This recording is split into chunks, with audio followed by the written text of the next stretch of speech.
आणि सहावा प्रश्न विचारला होता की असणारा हा धर्म कुणाला शरण जातो। एका वाक्यात उत्तर देतात की धर्म हा भगवंताला शरण जातो। आणि असणारं हे सुंदर भागवत व्यासांनी तयार केलं। आपले असणारे चिरंजीव म्हणजे त्यांचे पुत्र शुकाचार्यांना सांगितलं आणि असणारं हे भागवत शुकाचार्यांनी परीक्षित महाराजांना त्या ठिकाणी सांगितलं। अशी ही भागवताची परंपरा। मग त्यानंतर परत शौनक मुनी 3 प्रश्न करतात। 6 प्रश्नांची उत्तर आपल्या लक्षात आली, ठीक आहे, आली असं मी समजतो। आणि पुढे सुरुवात करतो। 3 प्रश्न त्या ठिकाणी शौनकादिक मुनींनी विचारले। पहिला प्रश्न विचारला की कोणाच्या प्रेरणेनं व्यास महर्षींनी भागवताची रचना केली। कोणाची प्रेरणा मिळाली की त्या प्रेरणेनं असणारं हे श्रीमद भागवत महापुराण व्यासांनी तयार केलं। त्यानंतर दुसरा प्रश्न विचारला की शुकाचार्य तर तपस्वी आहे, आत्मस्वरूपामध्ये लीन असणारे शुकाचार्य, विधेय अवस्थेला प्राप्त झालेले शुकाचार्य आणि मग असे असणारे एवढे परम तत्वज्ञानी ज्ञानी असणारे शुकाचार्य यांना भागवत श्रवणाची काय गरज पडली, का त्यांनी व्यासांकडनं भागवत श्रवण केलं, हेही आम्हाला सांगा। दुसरा प्रश्न केला। आणि तिसरा प्रश्न विचारला की आम्ही असं ऐकलंय की राजा परीक्षितींना शाप प्राप्त झाला आणि त्यांना भागवत श्रवण करावं लागलं उद्धारासाठी। पण प्रश्न असा यांचा की परीक्षित महाराज तर धर्मात्मा होते, पांडवांचे असणारे वंशज आहे, असा धर्मात्मा असणारा राजा त्यांना भागवत का श्रवण करावं लागलं तेही आम्हाला सांगा। असे 3 प्रश्न विचारले आणि या प्रश्नांचं उत्तर देत असताना सूत महाराज सांगू लागले की पहिला प्रश्न काय विचारला की कुणाच्या प्रेरणेनं व्यासांनी भागवताची रचना केली। तर त्याचं उत्तर देत असताना सांगू लागले, म्हटलं झालं असं असणारे हे व्यास महर्षी आपल्या शाम्य प्राश आश्रमामध्ये वास्तव्याला आहेत। वृद्धकाळ त्यांचा आता जवळ आलाय, म्हातारे झालेत व्यास महर्षी। आणि मग आपल्या संपूर्ण आयुष्यामध्ये मी सांगून गेलो वेद एकच होता।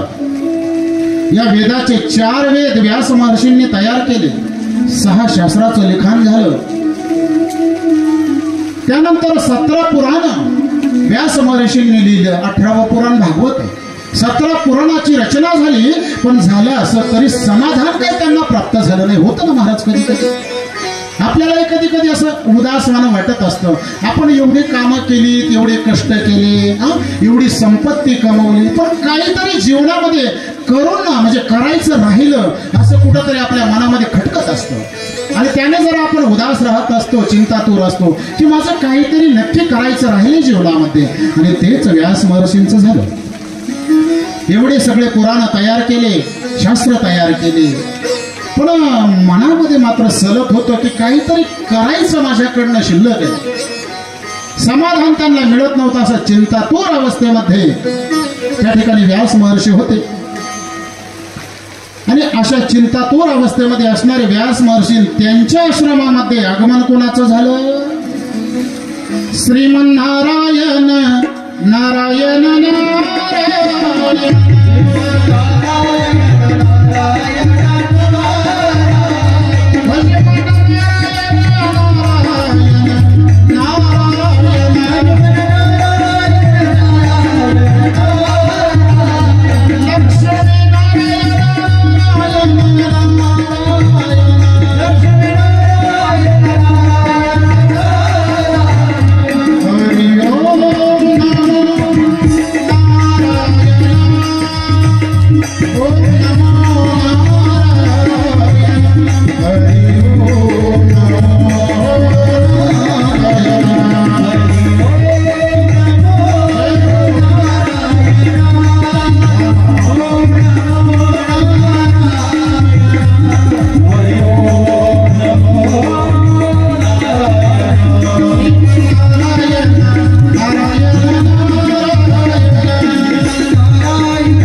महर्षींचं आगमन झालं.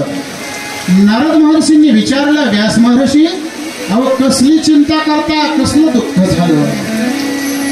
आणि मग जी व्यथा होती व्यास महर्षींनी बोलून दाखवली. म्हटले, नारद महर्षी अहो मी माझ्या जीवनामध्ये खूप असं लिखाण केलं, 6 शास्त्र तयार केली, 17 पुराणं लिहिली, 4 वेद झाले, समाधान नाही प्राप्त झालं. हे समाधान मला कशाला प्राप्त होईल एवढं तुम्ही सांगा. नारद महर्षींनी सांगितलं. म्हटले, व्यास महर्षी तुम्ही अनेक शास्त्र तयार केले, अनेक वाङ्मय तयार केली, पण ही सगळी वाङ्मय ज्ञान प्रधान आहे, ज्ञान प्रधान आहे. यामध्ये तुम्ही फक्त ज्ञानाला महत्व दिलं, पण यामध्ये भक्ती आणि प्रेमाला तुम्ही महत्व दिले नाही. तुम्ही असा एक ग्रंथ तयार करा की ज्यामध्ये भगवंताची भक्ती असेल आणि भगवंताविषयी प्रेमाची केलेली वर्णन असेल. भक्ती आणि प्रेमानं युक्त असणाऱ्या ग्रंथाची जर निर्मिती केली तर तुम्हाला समाधान प्राप्त होईल. आणि आपल्यालाही सांगून जातो, आपल्याही जीवनामध्ये कोरडं ज्ञान नसावं. फक्त कोरडं ज्ञान असेल ना तर या ज्ञानानं काय होतं सांगू, या ज्ञानानं अभिमान तयार होतो. माझ्यासारखा ज्ञानी कोणी नाही, माझ्यासारखा गायक कोणी नाही, माझ्यासारखा वादक कोणी नाही. हा अभिमान जेव्हा जीवनामध्ये येतो ना ते भगवंताला आवडत नाही. भक्ताचे सगळे अपराध सहन करील माझा भगवंत. भृगु ऋषींनी छातीवर लात मारली की नाही? आजही चिन्ह नाही ना भगवंताच्या छातीवर, ते सुद्धा सहन करील. पण भगवंताला झालेला अभिमान, आपलं भक्ताला झालेला अभिमान भगवंताला सहन होत नाही. म्हणून जीवनामध्ये कोरडं ज्ञान नसावं, कोरडं ज्ञान जीवनामध्ये नसावं, त्यांना अभिमान तयार होतो. आणि म्हणून तर कोणीतरी कवीनं एक सुंदर रचना करून ठेवली. मायबाप सोडा सोडा सोडा अभिमान हरीचे नाम आता तरी घ्याना या मुखाने सोडा सोडा सोडा अभिमान हरीचे नाम आता तरी घ्याना या मुखाने सोडा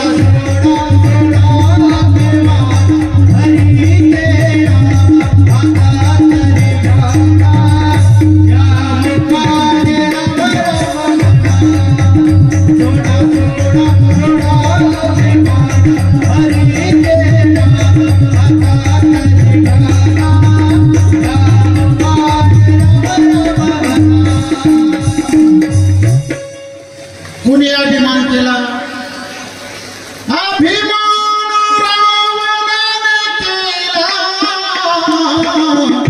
तो सीता अनावर गेला. परिणाम रामाने मारिला बाण, घेतला प्राण आता तरी घ्याना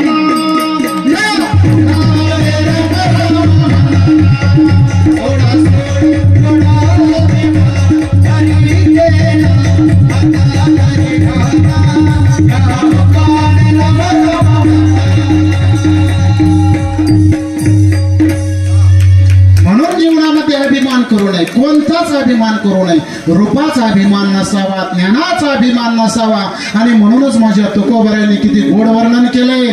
भक्ती वा ताईने खालून प्रमाण दिलंय मला.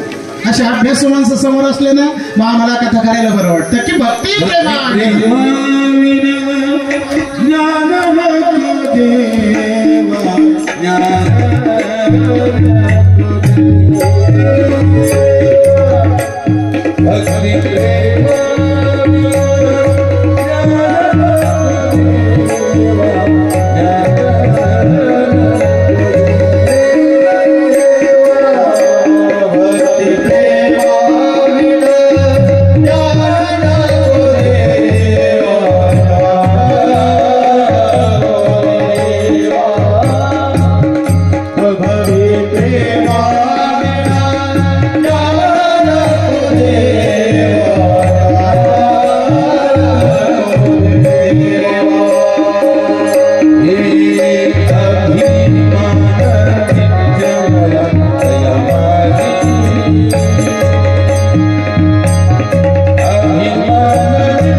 जसा भाव आहे त्या अभंगाचा अगदी तसाच राग आणि तशीच चाल. वा वा. की भक्ती प्रेमाविना ज्ञान नको देवा. आणि असं कोरडं ज्ञान जर जीवनात असेल, ज्याला भक्तीचं योगदान नसेल, प्रेमाचं योगदान नसेल, ते ज्ञान काही कामाचं नाही महाराज. त्यांना अभिमान होतो आणि पतनच होतं. म्हणून प्रेम सुख देई. जीवनामध्ये सुख जर कशाला मिळत असेल तर भगवंतावर केलेलं जे प्रेम आहे. आणि हा प्रेम शब्द आज समाजाने एवढा गचाळ करून ठेवलाय महाराज. त्याची जी उंची आहे एवढी खाली आणून ठेवली का त्या शब्दाकडे पाहण्याचे लोकांचा दृष्टिकोनच बदलून गेला. अहो प्रेम एवढं शुद्ध असतं महाराज भगवंतावर केलेलं.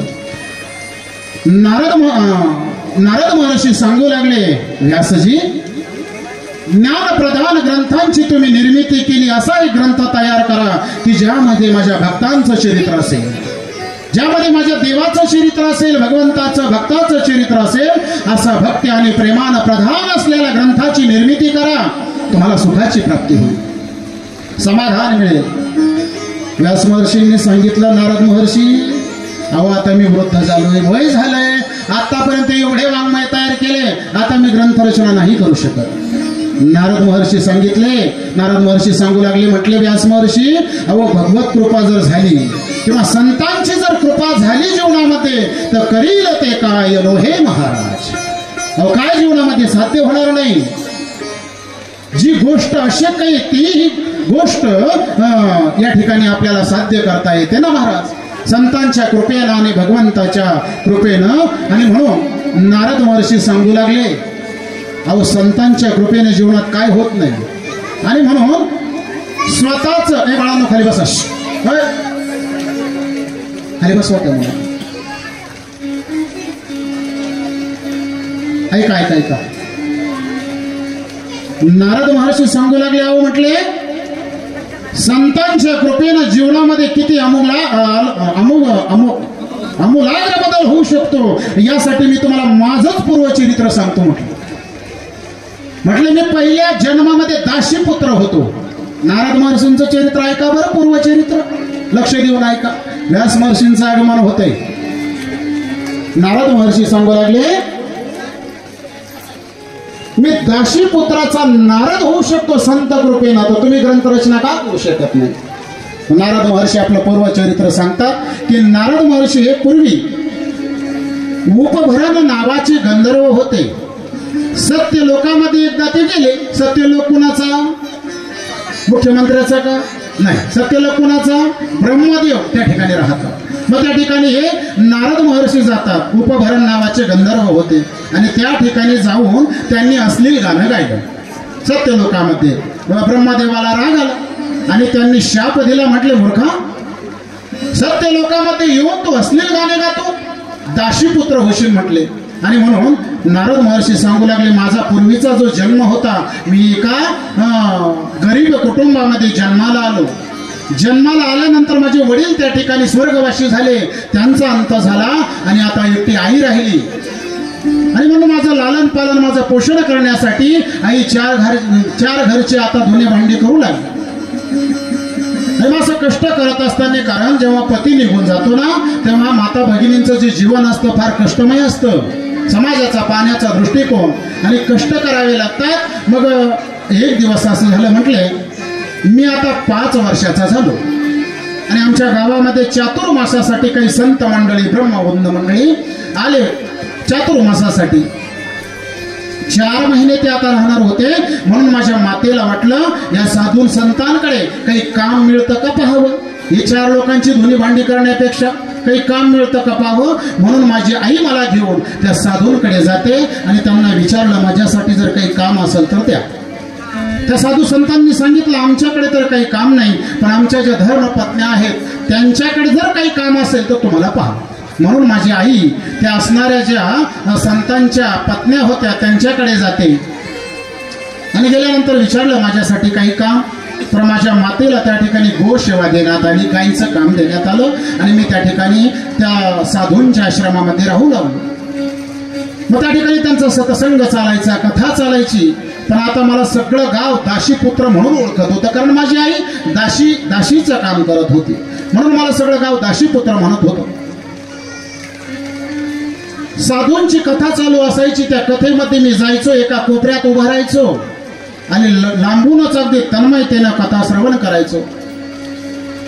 एक दिवस त्या साधूंचं लक्ष माझ्याकडे गेलं. नारद महर्षी सांगतायत व्यास महर्षींना की हा 5 वर्षाचा मुलगा रोज कथेला येतो, पण कोपऱ्यामध्ये उभा राहून अगदी तन्मयतेनं कथा श्रवण करतोय. म्हणून त्या साधूंनी, त्या संतांनी मला एक दिवस जवळ बोलवलं.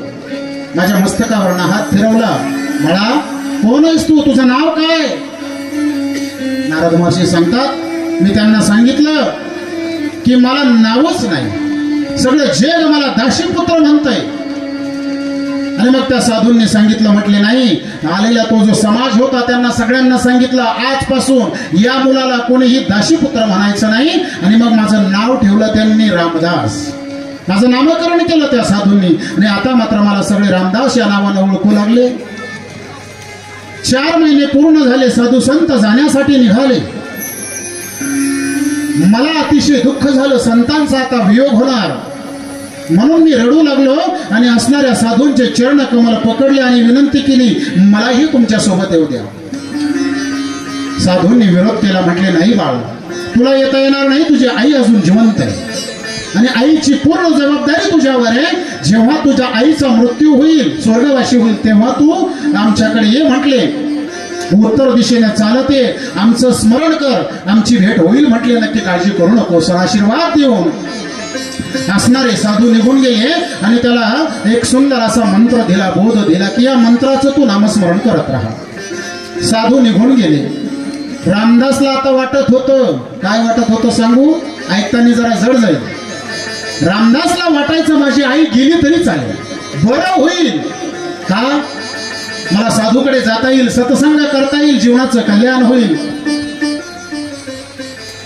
आणि तुकाराम महाराज सुद्धा तेच सांगतात, समजा तुमच्या परमार्थाला जर तुमचे आई वडील आडवे येत असतील तर त्यांचाही त्याग केला तरी पाप लागत नाही. पण परमार्थातला आडवे येत असतील तर, चांगले असतील तर त्यांना वृद्धाश्रमात नेऊन घालू नका. जेणे घडे नारायणी अंतराय हो का माय बाप त्वेजावीती. हे साधूंचं म्हणणं आहे, माझं नाही. जर आपल्या परमार्थाला आई बाप आडवे येत असतील तर त्यांचा त्याग केला जीवनात तरी चालतो. उदाहरण दिलं त्याच्यासाठी, आड आला म्हणून फोडी याला डोळा आणि बळीने शुक्र आंधळा केला. बळी महाराजांचे गुरुजी कोण? शुक्राचार्य. आणि भगवंतामध्ये आणि भक्तामध्ये आडवे येत होते कोण? स्वतःचे गुरु. त्यांचा डोळा बळी महाराजांनी फोडला. प्रल्हादी जनक विभीषण बंधू राजमाता निंदू भरते केली. भरताची आई कोण? रामायणातलं भरत. कोण आई भरताची? येईल का कोणाला सांगता? कोणाला का सांगता येत नाही सांगू. कारण कोणत्याही माता माऊलीचं नाव कैकई ठेवल्या जात नाही. का ठेवले आई तू कोणी कैकई नाही ना? का ठेवत नाही? कारण प्रभू रामचंद्र आणि त्यांचे भक्त कोण? भरत महाराज होते भाऊ, पण तसे ते भगवंताचे भक्त होते. या दोघांमध्ये यांचा वियोग कोणी केला? मातेनंच केला की नाही? कैकईमुळे वनाला जावं लागलं ना माझ्या प्रभू रामचंद्रांना. 14 वर्षाचा वियोग भरत महाराजांना घडला म्हणून आईचा त्याग केला. हे उदाहरण दिलं त्याच्यासाठी. म्हणून रामदासला वाटायचं आई गेली तर बरोबर. एक दिवस गायीची धार काढत असताना आईला सर्पदंश होतो, त्याच ठिकाणी आईचा मृत्यू होतो. आता रामदासला आनंदही झाला आणि दुःखही झालं. दुःख या गोष्टीचं झालं की जीवनातलं प्रेम संपलं. कारण आई गेल्यानंतर जीवनातलं प्रेम संपत असतं.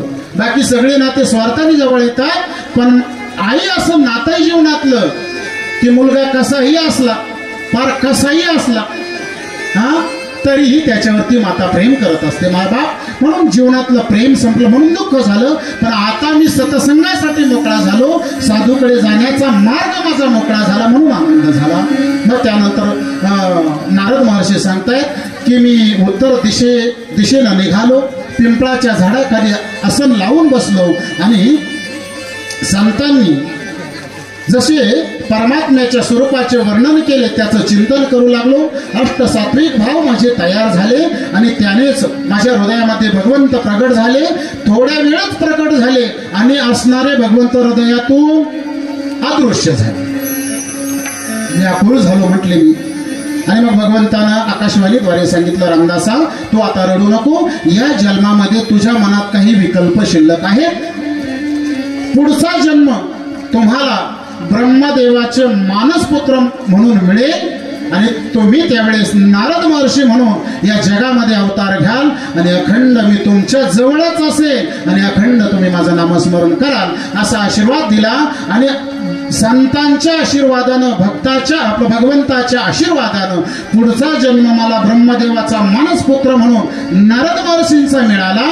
मग जर मी दाशीपुत्राचा नारद होऊ शकतो, मग तुम्ही का ग्रंथ रचना करू शकत नाही असा उपदेश नारद महर्षींनी केला. नारायण नारायण श्रीमान नारायण.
समोर येतात. आपलं पूर्व चरित्र त्या ठिकाणी नारद महर्षींनी सांगितलं, उपदेश केला.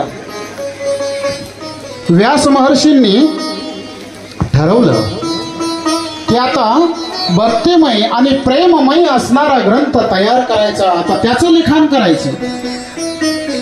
आणि म्हणून व्यास महर्षींनी त्या ठिकाणी समाधी लावली. महाराज समाधी अवस्थेमध्ये ते गेले, लिखाण करायचे ग्रंथाचं. मग आता ग्रंथ लिखाणासाठी लेखक पाहिजे की नाही? लेखक पाहिजे ना. कुणीतरी आता आमच्या ज्ञानोबारायांनी मला सांगा, ज्ञानेश्वरी लिहिली की सांगितली? हा बरोबर आहे ना, सांगितली. मग लिहिली कुणी? असणारे सच्चिदानंद बाबा. जीवनयात्रा संपलेली होती त्यांची, त्यांना जिवंत केलं आणि ते कार्य त्यांच्याकडनं माझ्या ज्ञानोबारायांनी करून घेतलं. केवढा मोठा अधिकार. मग आता लेखक पाहिजे. मग आता लेखक साधारण असून चालेल का? बुद्धिमान पाहिजे. आणि बुद्धीची देवता कोण? आता 10 दिवस आपण पूजन केलं ना त्यांचं, मग असणारे भगवान गणेश. म्हणून आमचे व्यास महर्षी असणारे लेखक गणेश भगवंत यांची आराधना करू लागले, त्यांचं नमन करू लागले. करूया प्रथम नमन, करूया प्रथम नमन.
पाहून आमचे व्यास महर्षी हाका मारतायत आणि त्यांची ती आर्त हाक ऐकून आमचे गणेश भगवंत आता व्यास महर्षींच्या दिशेने येऊ लागले महाराज.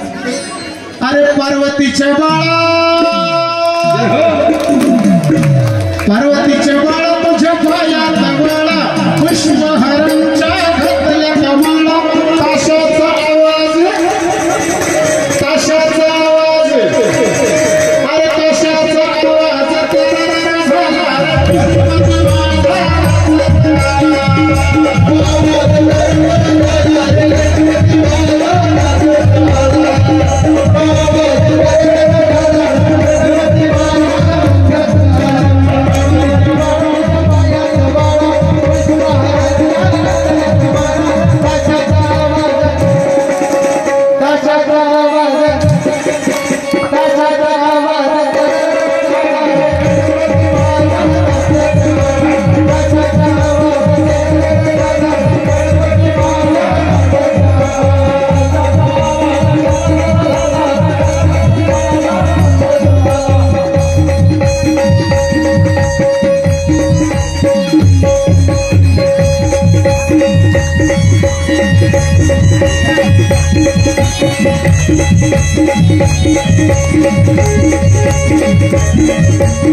कृष्ण महाराजांसाठी जरा जोरदार टाळ्या वाजवा. वा वा.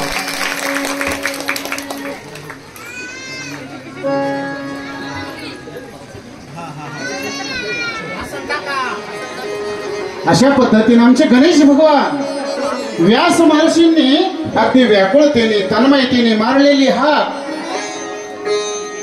आणि जेव्हा त्यांच्या कानावरती गेली त्या ठिकाणी गणेश भगवंत येत आहेत. आल्यानंतर व्यास महर्षींच्या शेजारी असनावरती स्थानापन्न झालेले आहे आणि गणेश भगवंतांना विचारलं, व्यास महर्षी काय इच्छा आहे सांगा म्हटले, कशासाठी मला बोलवलं. का तर व्यास महर्षी सांगताय मला ज्ञान प्रधान तर पाहिजेच, पण भक्ती प्रधान आणि प्रेम प्रधान असणाऱ्या ग्रंथाची निर्मिती करायची. म्हणून या ग्रंथ लिखाणासाठी मला लेखक पाहिजे होते आणि तुमच्यासारखी बुद्धिवान या जगामध्ये दुसरं कोण आहे, कारण तुम्ही बुद्धीचे देवत आहात. म्हणून माझी इच्छा अशी आहे, मी तुम्हाला श्लोक सांगणार आणि तुम्ही त्याचं लिखाण करायचं. आता गणपती बाबांनी एक अट घातली, म्हणले ठीक आहे व्यास महर्षी, पण माझ्या लिखाणाचा स्पीड, माझ्या लिखाणाचा जो एक स्पीड आहे तुम्हाला माहित आहे, कारण मी एकदा लिखाणाला सुरुवात केली की मध्ये थांबवत नाही. म्हणून तुम्ही एका मागे एक श्लोक सांगायचे. नाही तर तुम्ही असं कराल, 2-4 श्लोक सांगाल, परत थांबाल, कुठेतरी जाऊन याल, मी असं चालणार ना, मी निघून जाईन म्हटलं. आता व्यास महर्षी काय कमी का? व्यास महर्षी म्हटले ठीक आहे ना गणेश महाराज, तुमची जर अशी अट असेल तर माझी एक अट आहे. म्हटले काय अट आहे?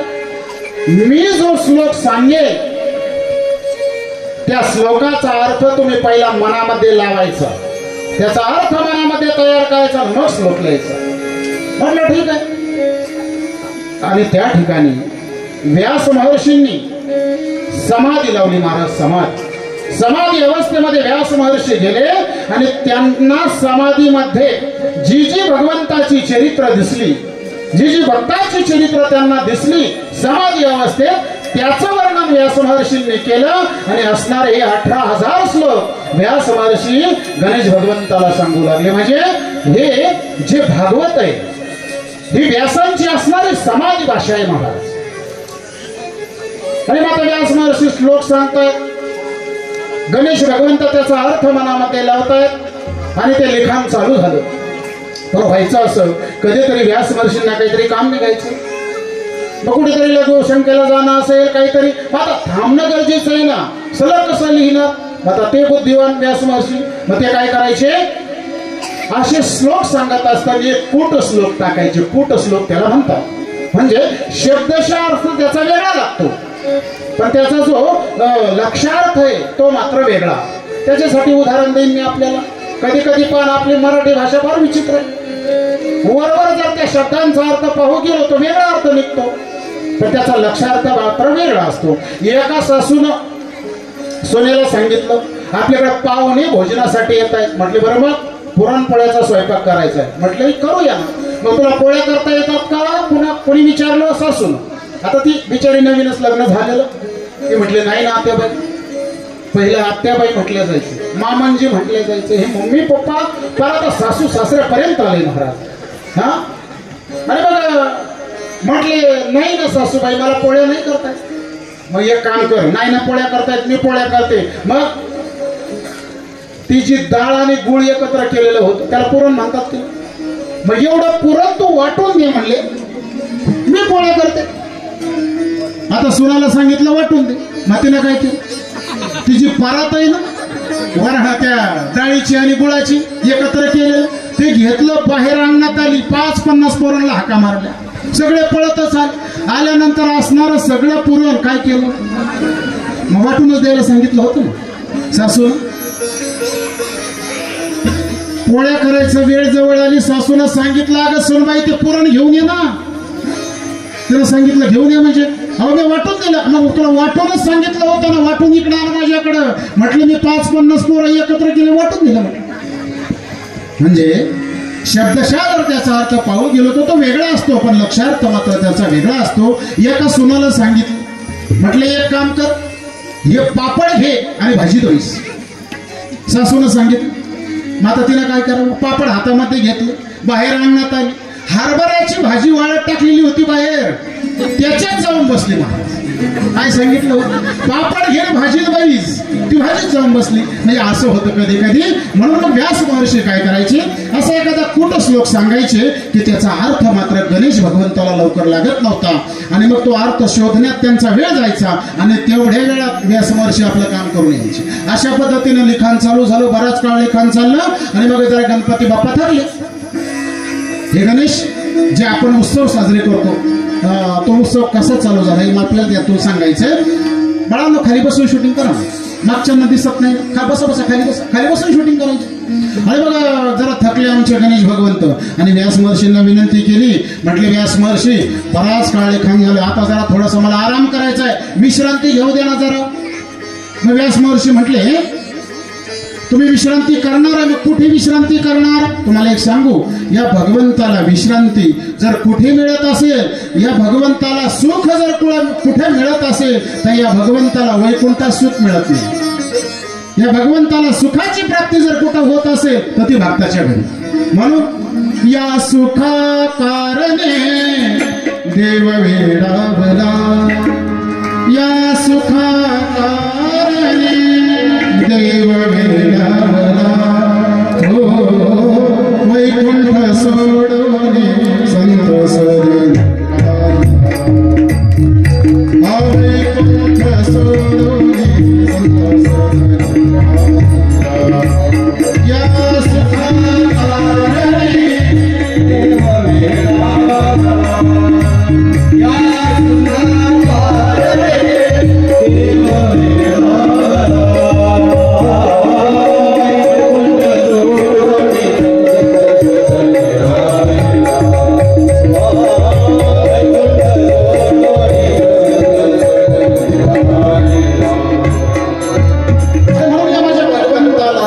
समाधान शांती जर कुठं मिळत असेल तर ती भक्ताच्या घरी. म्हणून हे गणेश भगवंत 10 दिवस विश्रांतीसाठी भक्ताकडे येतात. आपण जो गणेश उत्सव साजरा करतो की नाही ते आरामाला आलेले असतात. मग आता किती आराम करून देतो बरं आपण? कर्ण कर्कश डीजे वाजवतो काय? आता तरी बरं झालं गणेश उत्सवामध्ये कथा कीर्तन होऊ लागलीत. पहिले तमाशे काय, नाटक काय, अहो एवढी भयानक परिस्थिती झाली होती गणेशोत्सवाची. वरती गणेश भगवंत विराजमान असायचे स्टेजवर, सरांनी सांग, आणि खाली स्टेज खाली काय चालायचं? अहो लोक पत्ती खेळायचे. किती मोठी विटंबना आहे त्या उत्सवाची. आणि म्हणून अशी आज ती परिस्थिती राहिली नाही, समाधान वाटतं. म्हणून विश्रांतीसाठी गणेश भगवंत येत असतात भक्ताकडे. गणेश उत्सव पूर्वीपासून आहे, अनादी काळापासून आहे. फक्त टिळकांनी त्याला व्यापक स्वरूप दिलं. आपण पारतंत्र्यात होतो ना त्यावेळेस, म्हणून लोक एकत्र करण्यासाठी मोठं स्वरूप, व्यापक स्वरूप टिळकांनी त्याला प्राप्त करून दिलं. म्हणून अशा पद्धतीने व्यास महर्षींनी 18,000 श्लोकाची ही संहिता आपल्या मुखातनं समाधी भाषा त्याचं उच्चारण करत होते. आणि ते सगळे श्लोक जशाच्या तसे गणेश भगवंत त्या ठिकाणी लिखाण करत होते. अशा पद्धतीनं नारद महर्षींच्या प्रेरणेनं, लक्षात येते ना आपला विषय, नारद महर्षींच्या प्रेरणेनं व्यास महर्षींनी असणारा हा श्रीमद भागवत महापुराण ग्रंथ त्या ठिकाणी पूर्ण केला. आणि असणारा हा ग्रंथ शुकाचार्य भगवंत त्यांना हा ग्रंथ व्यासांनी सांगितला. अशा पद्धतीने या ग्रंथाचं संपूर्ण लिखाण त्या ठिकाणी झालं.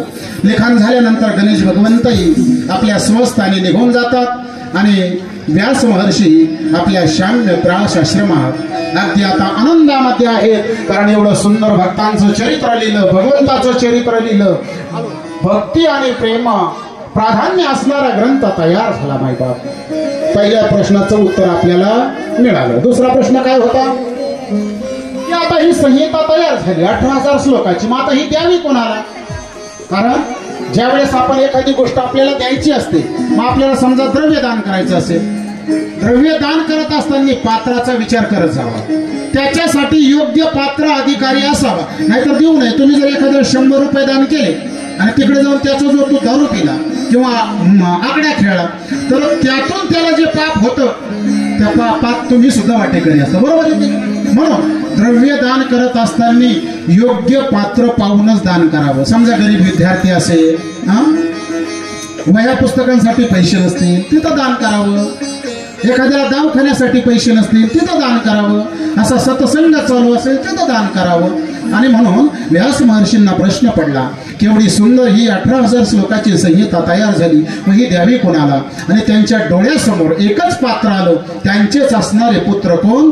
शुकाचार्य. बस म्हटले या संहितेसाठी एकच योग्य पात्र आहे, ते म्हणजे शुकाचार्य भगवंत. जरा आता आपण धावत्या वेगानं जाऊ. आणि म्हणून व्यासांच्या लक्षात आलं, पण तर ते समाधी अवस्थेमध्ये आहे, कुठेतरी डोंगरामध्ये त्या गुहेमध्ये नामस्मरण करतायत, साधना करतायत. ते तर देहावरती सुद्धा नाही, विधेय अवस्थेला प्राप्त झाले शुकाचार्य. मग यांना हा ग्रंथ कसा द्यावा ना कसा सांगावा? ते तर देहावरच नाही, मग ऐकतील कशी? मग त्यासाठी त्यांनी फार सुंदर अशी युक्ती केली. त्यांचेच असणारे 2 शिष्य त्यांना 2 श्लोक भागवताचे शिकवले. सांगितलं एक काम करा, ज्या ठिकाणी शुकाचार्य असतील त्या ठिकाणी तुम्ही जा आणि श्लोकाचं गायन त्या ठिकाणी तुम्ही जाऊन करा. हे श्लोक ऐकल्यानंतर ते देहावरती येतील. आणि म्हणून हे 2 शिष्य त्या ठिकाणी जातात आणि गेल्यानंतर पहिल्या श्लोकाचं वर्णन त्या शिष्यानं केलं. बरहा पीडम नटवर वपू कर्णयो कर्णिकारकम विभ्रत भास कर्णक कपी वशम वैजयंती माला. म्हणजे या श्लोकातनं भगवंताचं स्वरूप वर्णन केलेलं आहे. का आमचा तो भगवंत कसा आहे, त्याचं स्वरूप कसं आहे, आणि त्याचं वर्णन करणारा हा श्लोक ज्यावेळेस तिथं गायला, त्या श्लोकामध्ये वर्णन येतं की बरहा पीडम म्हणजे आमच्या भगवंतानं मोराचा पीस धारण केलाय. नटवर वपू म्हणजे श्रेष्ठ नाचणारा आमचा भगवंत आहे. कर्णयो कर्णिकारक, कारण म्हणजे आमच्या भगवंताने कानाच्या खवणीमध्ये कनेरीची फुलं त्या ठिकाणी खोवलेली आहेत. आमच्या भगवंतानं सोनेरी वस्त्र परिधान केलेले आहे. भगवंताच्या गळ्यामध्ये वैजयंती माला आहे. ओठावर सुंदर अशी आमच्या भगवंताच्या बासरी आहे. भगवंताच्या सोबत गोप बाल आहेत आणि असा जो भगवंत आहे याचं वर्णन जेव्हा ते शिष्य करू लागले, हे सगळे श्लोक शुकाचार्यांच्या कानावरती गेले आणि त्यांची समाधी भंग पावली. अरे विचारलं, तुम्ही एवढं सुंदर ज्या भगवंताचं वर्णन करताय, हा असणारा श्लोक तुम्हाला कोणी शिकवला? असे जर तुमच्याकडे श्लोक असतील तर मला अजून श्लोक ऐकायचे, श्रवण करायचे, कृपा करून सांगा. त्या शिष्यांना सांगितलं, महर्षी हे श्लोक जर तुम्हाला ऐकायचे असतील, असे 1-2 श्लोक नाही, आमच्या गुरुजींकडे 18,000 श्लोक आहेत आणि तुम्हाला जर श्रवण करायचे असेल तर तुम्ही आमच्या गुरुजींकडे चला.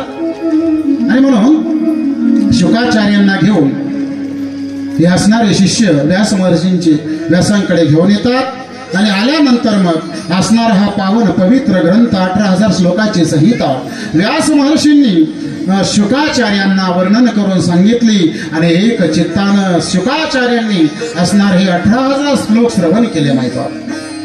म्हणून अशा पद्धतीनं शुकाचार्यांना असणारा हा ग्रंथ श्रवण करण्याचा संकल्प तयार झाला.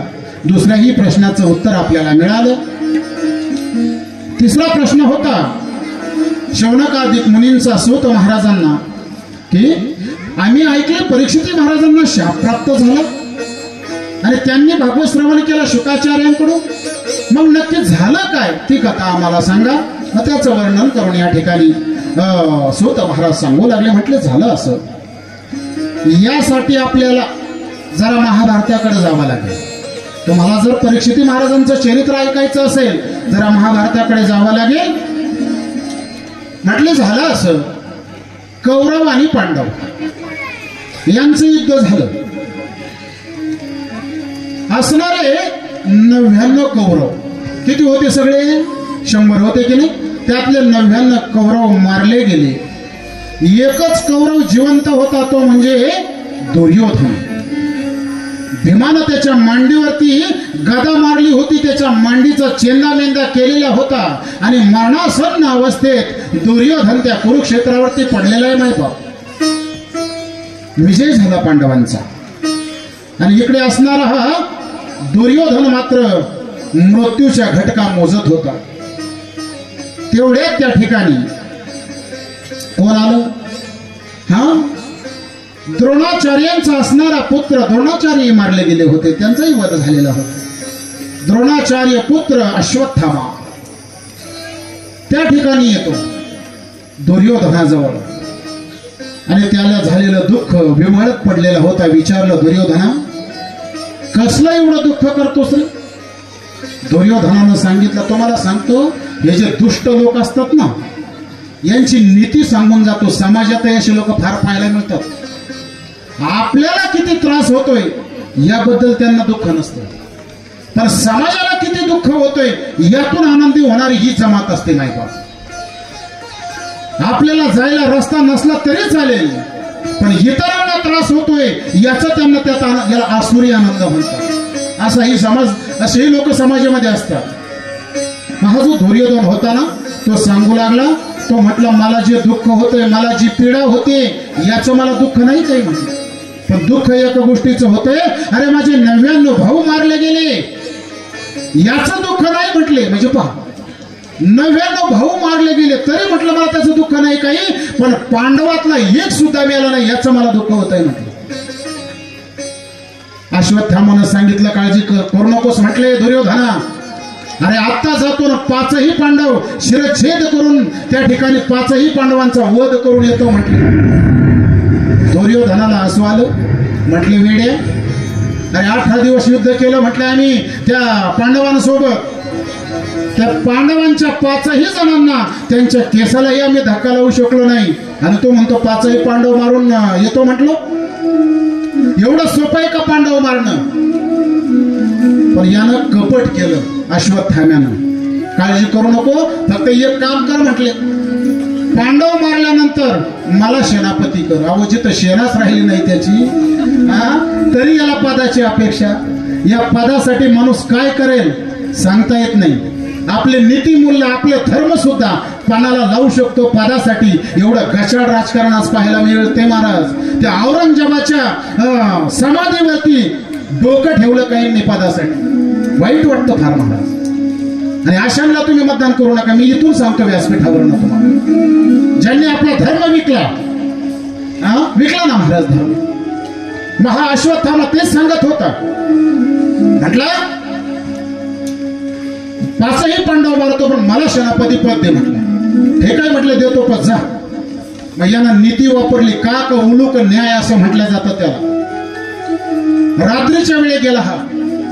रात्रीची वेळ, पांडव झोपलेले होते. भगवंत आता तुम्हाला सांगू, मागे पुढे उभा राहे सांभाळीता आली आघात निवारा. या काळाला भगवंताला अश्वत्थामा येतोय पांडवांना मारण्यासाठी, झोपेत मारायचं ठरवलंय. कारण जिवंतपणे पांडवांना कोणी मारू शकत नव्हतं, झोपेत मारणार आहे म्हटलं मग सावध केलं पाहिजे. म्हणून भगवंत गेले पांडवांच्या रावटीमध्ये. अजून हे कुरुक्षेत्रावरती होते, सगळे विजय झाला होता पण अजून कुरुक्षेत्रावरतीच होते.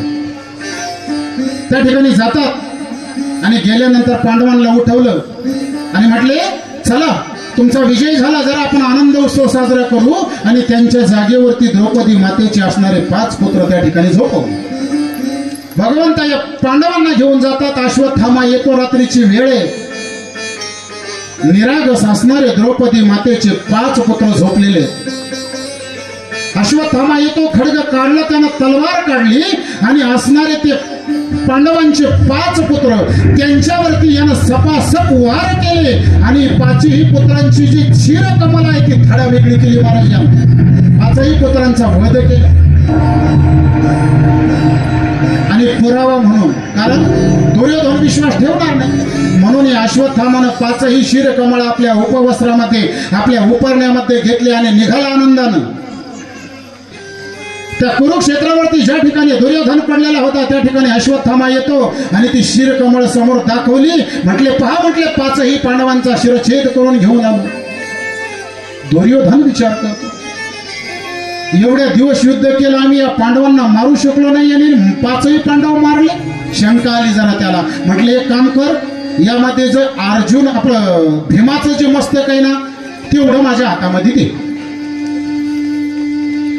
आणि भीमाचा जो मुलगा होता तो भीमासारखाच होता म्हणून त्याचं मस्तक घेतलं अश्वत्थाम्यानं, दुर्योधनाच्या हातात दिलं. दुर्योधनाने ते दाबलं महाराज, टरबुजासारखं फुटलं मस्तक. याच्यावरूनच त्याने विचार केला आणि ओळखलं हे भीमाचं मस्तक नाही. कारण दुर्योधन भीमाच्या मस्तकावरती गदेचा प्रहार करत होता कितीतरी वेळा, मस्तकाला काही झालं नाही. आणि मग ओळखलं, म्हटलं हा भीम नाही. म्हणून ते असणारे मस्तक त्यांनी त्या मशालीच्या प्रकाशामध्ये पाहिले दुर्योधनानं आणि रडू लागला दुर्योधन. म्हटले वेड्या अश्वत्थामा, अरे आमच्या वंशामध्ये दिवा लावायला सुद्धा तू कोणी जिवंत ठेवला नाहीस रे. एवढेच आमचे वंशज होते, हे 5 मुलं द्रौपदीचे, त्यांनाही तू मारून टाकलंस. आणि या दुर्योधनाला कोणीतरी सांगितलं होतं, जेव्हा तुला एका वेळी सुख होईल आणि दुःख होईल तेव्हा तुझा मृत्यू होईल. आता त्याला दुःख या गोष्टीचं झालं होतं की आमच्या वंशामध्ये आमचे विधी करण्यासाठी, दिवा लावण्यासाठी कोणी शिल्लक राहिलं नाही. आणि बदला घेतला पांडवांचा, 5 मुलं द्रौपदीची मारली, यामुळे त्याला आनंदही होत होता. आणि अशी अवस्था त्याची ज्यावेळेस प्राप्त झाली त्यावेळेस त्यांनी आपला प्राण त्याग केला आणि त्या कुरुक्षेत्रावरती दुर्योधन मरून पडला महाराज. सकाळ झाली. द्रौपदी मातेनं पाहिलं, रावटीमध्ये जाऊन तर आपल्या 5ही बाळांचा वध झालेला होता. त्यांच्या धडापासून त्यांची शिरकमळ बाजूला केलेली होती. आणि हे पाहिल्यानंतर द्रौपदी मातेनं आकांत केला, रडू लागली, दुःख करू लागली. ही बातमी जेव्हा पांडवांना समजली, पांडव त्या ठिकाणी येतात, भगवंत आले, क्रोधायमान झाले. अर्जुन रथाला घोडी जुंपले, भगवंताला बरोबर घेतलं आणि प्रतिज्ञा केली, ज्यानं कुणी हे कृत्य केलेलं असेल त्याला मी जिवंत ठेवणार नाही. आणि कळालं अर्जुनाला की हे कृत्य अश्वत्थाम्यानं केलं. म्हणून अश्वत्थाम्याचा पाठलाग केला, पकडला अश्वत्थाम्याला आणि त्या ठिकाणी विचारलं भगवंताला, भगवंता काय करू म्हटले. भगवंतानं तिथंच सांगितलं होतं, म्हटले अर्जुना याला मारून टाकलं. पण ऐकलं नाही अर्जुनाने. अर्जुनानं सांगितलं, म्हटले नाही, जिचा यानं अपराध केलाय तिच्या समोर नेऊन याला मारतो. पकडलं अश्वत्थाम्याला आणि ओढत ओढत द्रौपदी समोर आणलं महाराज. आणल्यानंतर द्रौपदीला विचारलं, तुझे 5 मुलं यांना मारले, सांग याला कसा मृत्यू द्यायचा. द्रौपदीनं सांगितलं, बाजूला व्हा, त्याला सोडा म्हटले, मारू नका त्याला. सगळ्यांना विशेष वाटू लागलं. द्रौपदी असं का म्हणते, का सोडायचं? अरे यानं तर 5 मुलांची हत्या केली. अरे मग आता द्रौपदी सांगू लागली, म्हटले माझे मुलं तर गेले, याला मारलं तरी आता ते परत येणार नाही. पण एक सांगू तुम्हाला, तुमच्या वंशाचा हा गुरु आहे. म्हटले आमचा गुरु? आमचा गुरु कसं काय? आमचे गुरु तर द्रोणाचार्य होते. म्हटले मग ते जसे तुमचे गुरु होते त्याच गुरूंचे हा पुत्र आहे, म्हणजे तुमचा हा गुरुपुत्र आहे. आता पुढे वंशामध्ये तुमचे जे जन्माला येणार आहे त्यांना उपदेश हाच करणार आहे, म्हणजे हा तुमचा गुरुच आहे. म्हणून गुरुची हत्या करू नये. तसंच हा ब्राह्मण पुत्र आहे, ब्राह्मण आहे. तुम्ही जर याला मारलं तर ब्रह्म हत्येचं पातक लागल. आणि एक सांगू तुम्हाला, न मारण्याचं अजून एक कारण सांगितलं द्रौपदी मातेनं.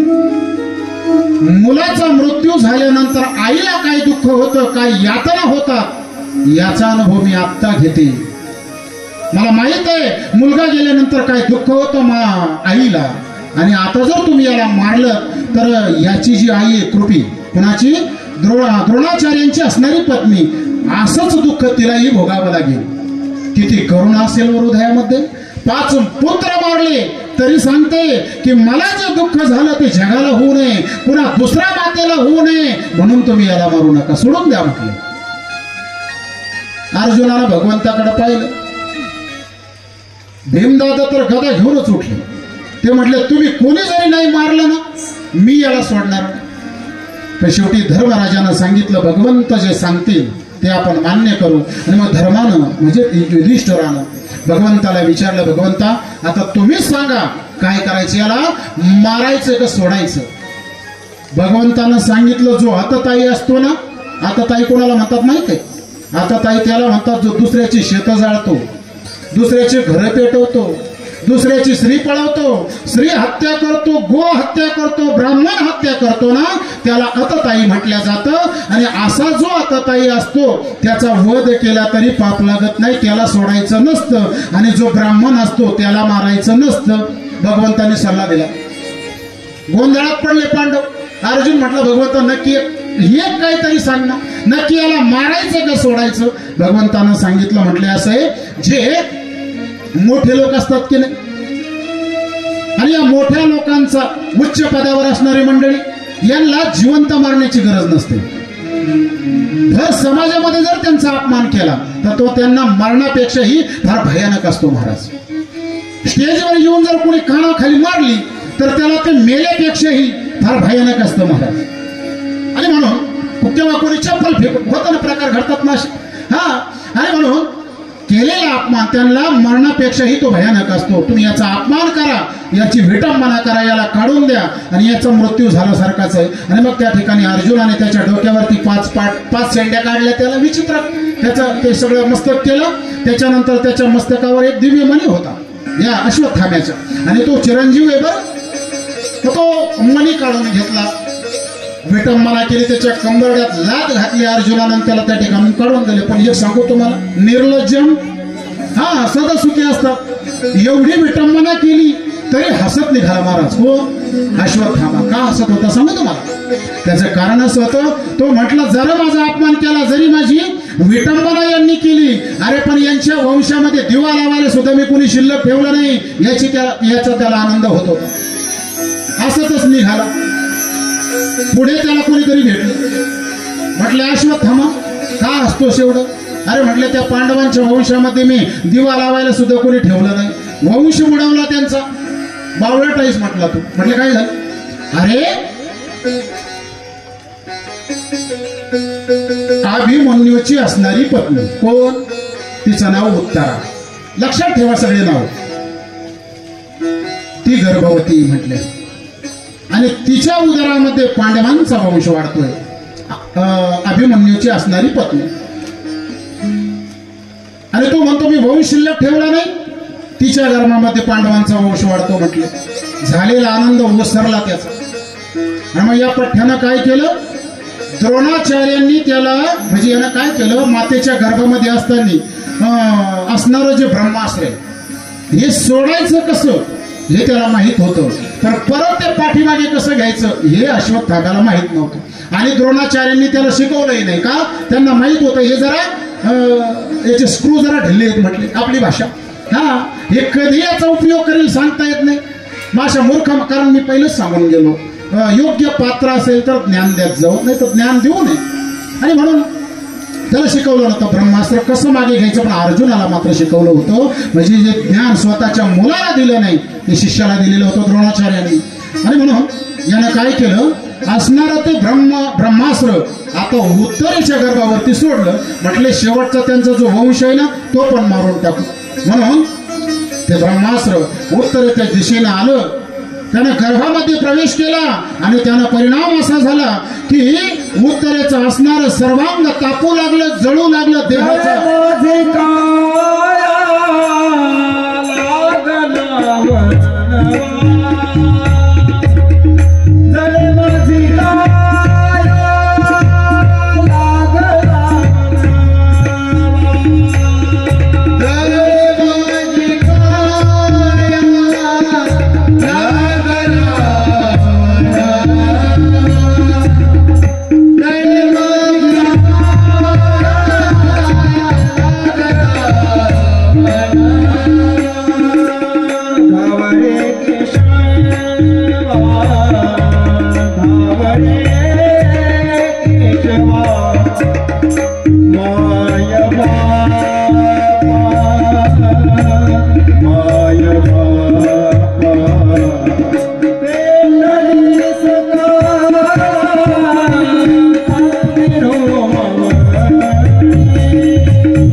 जळे माझी काया लागला उनवा धावरे केशवा माय बापा.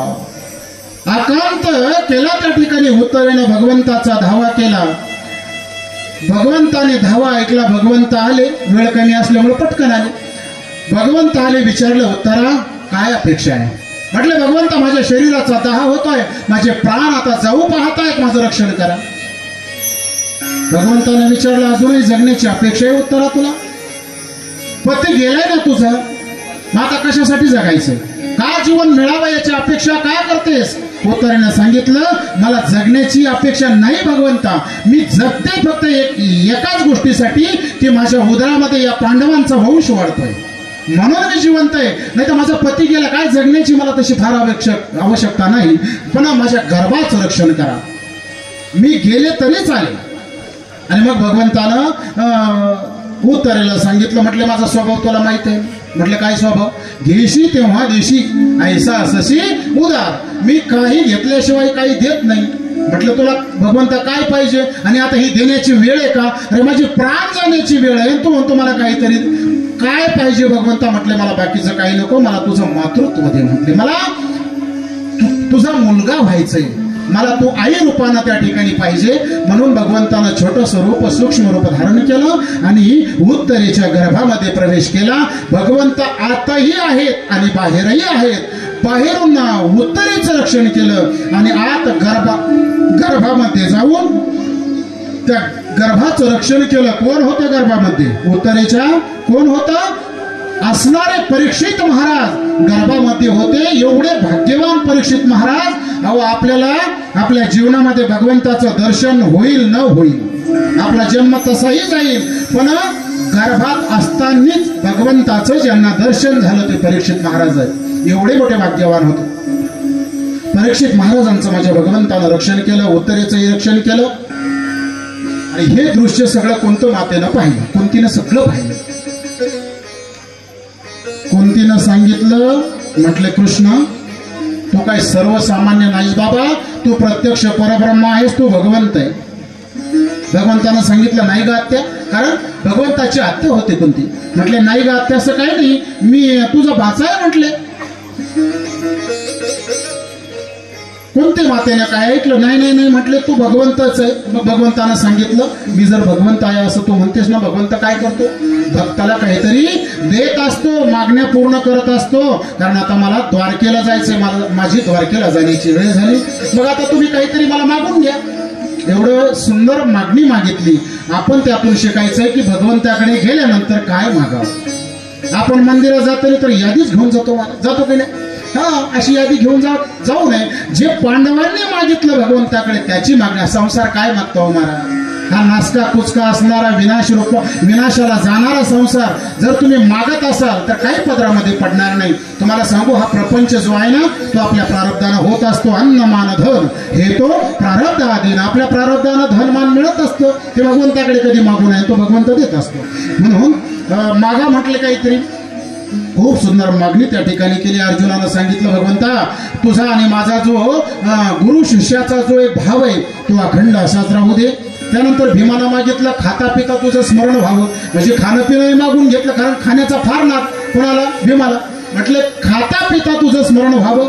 त्यानंतर असे अनेकांनी अनेक मागण्या त्या ठिकाणी मागितल्या. शेवटी कुंती मातेचा नंबर आला. कुंती मातेनं मागितलं, भगवंता माझ्या जीवनामध्ये तुला जेवढं देता येईल तेवढं दुःख दे म्हटले, सोड नको मला. भगवंताने विचारलं, अगं आतापर्यंत तू काय कमी दुःख सहन केलंस का? अरे या कौरवांनी तुम्हाला किती त्रास दिला. नाक्षगृहामध्ये तुम्हाला जाळून मारण्याचा प्रयत्न केला, भीमाला विष देऊन मारण्याचा प्रयत्न केला. आतापर्यंत दुःखच भोगत आलात ना. 12 वर्षाचा वनवास तुम्ही भोगला, तरी तू दुःख मागतेस. त्याचं कारण कुंती मातेनं सांगितलं, भगवंता अरे जर जास्त सुख प्राप्त झालं जीवनात तर तुझी आठवण होतच नाही. आमच्या जीवनात जेव्हा जेव्हा दुःख आलं ना रे, तर तू धावून आलास आणि तुझं दर्शन झालं. किती विलक्षण मागणी महाराज. दुःखाच्या सागरात लोटा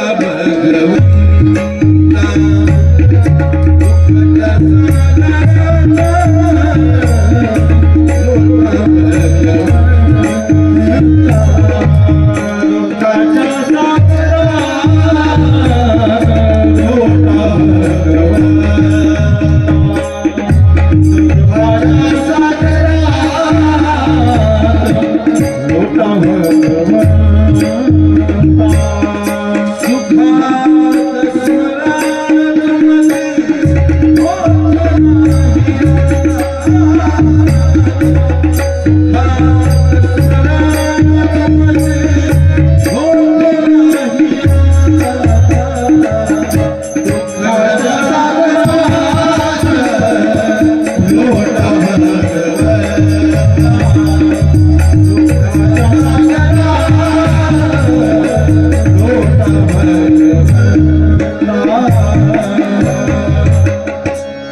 रात्रीची वेळ असावी आणि एखादा माणूस असा गावात मळ्याकडे यावा. अंधाराच्या दिशेने जेव्हा निघतो ना तेव्हा राम राम राम राम राम म्हणत असतो. म्हणतो की भीती वाटते ना. आणि जसं जसं घर जवळ येऊ लागतो तसं नामस्मरणही बंद होऊन जातो महाराज. म्हणजे दुःखामध्ये भगवंता तुझी आठवण येते रे आम्हाला, आणि आमच्यावर संकट आली की तू धावून येतोस ना, म्हणून आम्हाला दुःख दे. अशी विलक्षण मागणी त्या ठिकाणी कोणत्या मातेनं केली. सगळ्यांची मागणी भगवंतानं पूर्ण केली. भगवंत म्हटले, चला आता द्वारकेला जाण्याची माझी वेळ झाली. माझ्या 16,108 आहेत, वाट पाहतात, गेलं पाहिजे. पांडवांनी सांगितलं, भगवंता आजच्या दिवस थांबणारे, उद्या जाणं म्हटले. भगवंत थांबले. प्रत्येकाला वाटत होतं भगवंत माझ्यामुळे थांबले, भगवंत माझ्यामुळे थांबले. भगवंत या पांडवांसाठी नव्हते थांबले. भगवंताचे परम भक्त वाट पाहत होते त्यांना भेटायला, म्हणजे भेट देण्यासाठी भगवंताला जायचं होतं. म्हणून भगवंत थांबले. रात्रीचा मुक्काम झाला आणि रात्रीच्या वेळी धर्मराज म्हणजे युधिष्ठिर महाराज, त्यांच्या रावटीचा असणारा रावटीमध्ये प्रकाश दिसला भगवंताला. भगवंताला वाटलं युधिष्ठिर महाराज अजून जागेत, म्हणून त्या ठिकाणी भगवंत जातात तर रडत होते. धर्मराज युधिष्ठिर रडण्याचं कारण विचारलं. म्हटले, भगवंता हे हस्तिनापुराचं राज्य मिळालं रे, पण हे राज्य मिळवण्यासाठी अनेकांचा बळी गेला. अनेक स्त्रिया विधवा झाल्या, अनेक मुलं त्या ठिकाणी अरे अनाथ झाले रे. केवढा मोठा रक्तपात झाला, अनेकांनी बलिदान या राज्यासाठी दिलं, त्याचं दुःख होतंय. भगवंतानं सांगितलं, धर्म स्थापनेसाठी या सगळ्या गोष्टी कराव्या लागतात. आणि एक सांगतो धर्मराज, हे तुमचं कार्य नाही, हे कार्य माझं आहे. निमित्त मात्र तुम्ही आहात, हे तुमच्याकडनं मी करून घेतलंय, याची चिंता तू करू नकोस. आणि मग काही नीतीच्या गोष्टी, आता कारण राज्यावर बसणार आहेत ना, मग काही नीतीच्या गोष्टी सांगू लागले. पण मात्र युधिष्ठिर महाराजांचं समाधान झालं नाही. म्हणून सकाळ झाली आणि भगवंतानं सांगितलं, चला माझ्यासोबत. म्हटले कुठं जायचं भगवंता? म्हटले एक भक्त माझी वाट पाहतोय. कोण वाट पाहत होतं भगवंताची? कोण? असणारे भीष्माचार्य. आजही शरपंजरी कुरुक्षेत्रावरती पडलेले होते. अर्जुनाने असंख्य बाण मारले होते आणि त्या बाणाच्या शय्येवरती भीष्माचार्य त्या ठिकाणी झोपलेले. फार सुंदर चरित्र आहे. आता वेळ नाही माझ्याकडे तुम्हाला सांगू. भागवत एवढं महान आहे, एवढं विस्तृत आहे, हे 2-2.5 तासामध्ये भागवत सांगून होत नाही. मग काही प्रसंगाला फक्त स्पर्श करून पुढे जावं लागतं, नाविलाज असतो वक्त्याचा. आणि म्हणून सर्वांना घेतलं भगवंत. कुरुक्षेत्रावरती ज्या ठिकाणी भीष्माचार्य होते त्या ठिकाणी आले. भीष्माचार्यांनी पाहिलं भगवंत आले, हात जोडले भीष्माचार्यांनी. आणि मग त्या ठिकाणी त्यांच्या अवतीभोवती भगवंताने हे पांडव उभे आहेत, द्रौपदी माता आहेत, कुंती माता आहेत, उत्तरे सर्व होते. आणि मग भगवंतानं सांगितलं, धर्मराज आता राज्यावरती बसणार आहे. भीष्माचार्य मग यांना 4 नीतीच्या गोष्टी सांगा, राज्य कसं करावं. म्हणून राजधर्म शिकवला की राजानं प्रजेला मुलावानी आपल्या सांभाळावं. जसं आपण आपल्या मुलाचा सांभाळ करतो ना, तसा प्रजेचा सांभाळ राजानं करावा. अशा पद्धतीचा राजधर्म शिकवला. मोक्ष धर्म सांगितला, स्त्री धर्म शिकवला. म्हटलं एखाद्या आपला स्त्रीवर जर अत्याचार होत असेल तर राजानं धावून जावं, क्षत्रियानं धावून जावं, तिचं रक्षण करावं. हा धर्म सांगत असताना द्रौपदी मातेला जरा हसवा. द्रौपदी माता हसल्या. भीष्माचार्य रागावले. कोण हसतंय म्हटले. द्रौपदी माते त्या ठिकाणी घाबरले. शाप देतात की काय? द्रौपदी मातेनं सांगितलं, म्हटले पितामह मलाच हसू आहे. म्हटलं का हसलीस? म्हटले काय नाही, सहज हसली. त्यांनी सांगितलं नाही, अशा कुलीन स्त्रिया ज्या असतात ना त्या अशा सहज हसत नाही, कारणाशिवाय ते हसत नाही. हसण्याचं कारण मला कळालं पाहिजे. द्रौपदी मातेनं सांगितलं, स्त्री धर्म फार सुंदर समजावून सांगितला. माझ्यावर अत्याचार होत होता, दुःशासन माझी साडी ओढत होता, माझ्या पदराला हात घातला होता, तेव्हा तुमचं तत्वज्ञान कुठे गेलं होतं? तुम्ही तर त्या ठिकाणी होता ना, काय माझं रक्षण केलं नाही? भीष्माचार्यांनी सांगितलं, द्रौपदी बरोबर आहे तुझं, मी रक्षण केलं नाही तर ह्या दुष्टांचं अन्न माझ्या शरीरात होतं, त्या अन्नापासून जे तयार झालेलं रक्त माझ्या शरीरात होतं, म्हणून तुझं रक्षण करू शकलो नाही. म्हणून दुष्टाच्या घरचं अन्न सुद्धा खाऊ नये, चोराच्या घरचं अन्न खाऊ नये. तशी वृत्ती तयार होत असते महाराज. पुढे श्रीधर्म समजावून सांगितला. आणि शेवटी भीष्माचार्यांनी सांगितलं, भगवंता माझ्या समोर उभे राहा. भगवंत समोर उभे राहिले म्हणजे मृत्यू कसा यावा जीवनामध्ये हे शिकावं. या भीष्माचार्यांच्या चरित्रातून कसा मृत्यू यावा जीवनामध्ये. आपण जे म्हणतो ना मंगलमय मृत्यू प्राप्त व्हावा, याला मंगलमय मृत्यू म्हणतात. असा जो मृत्यू आहे. आणि म्हणून सांगितलं भगवंत समोर आहे. भगवंत समोर आले, पण भगवंत जरा नाराज आहे. काय नाराज होते भगवंत? भक्ताची ती असणारी अवस्था पाहिली. अरे काय माझ्या भक्ताला वेदना होत असतील, काय त्रास होत असेल, म्हणून भगवंत जरा नाराज होते. भीष्माचार्यांनी सांगितलं, भगवंता असा चेहरा समोर, उदास चेहरा घेऊन माझ्या समोर उभे राहू नका, जरा तुम्ही स्मित हास्य करा. म्हणून भगवंतानं स्मित हास्य केलं. आणि मग विनंती केली भीष्माचार्यांनी, काय? इतना तो करना स्वामी,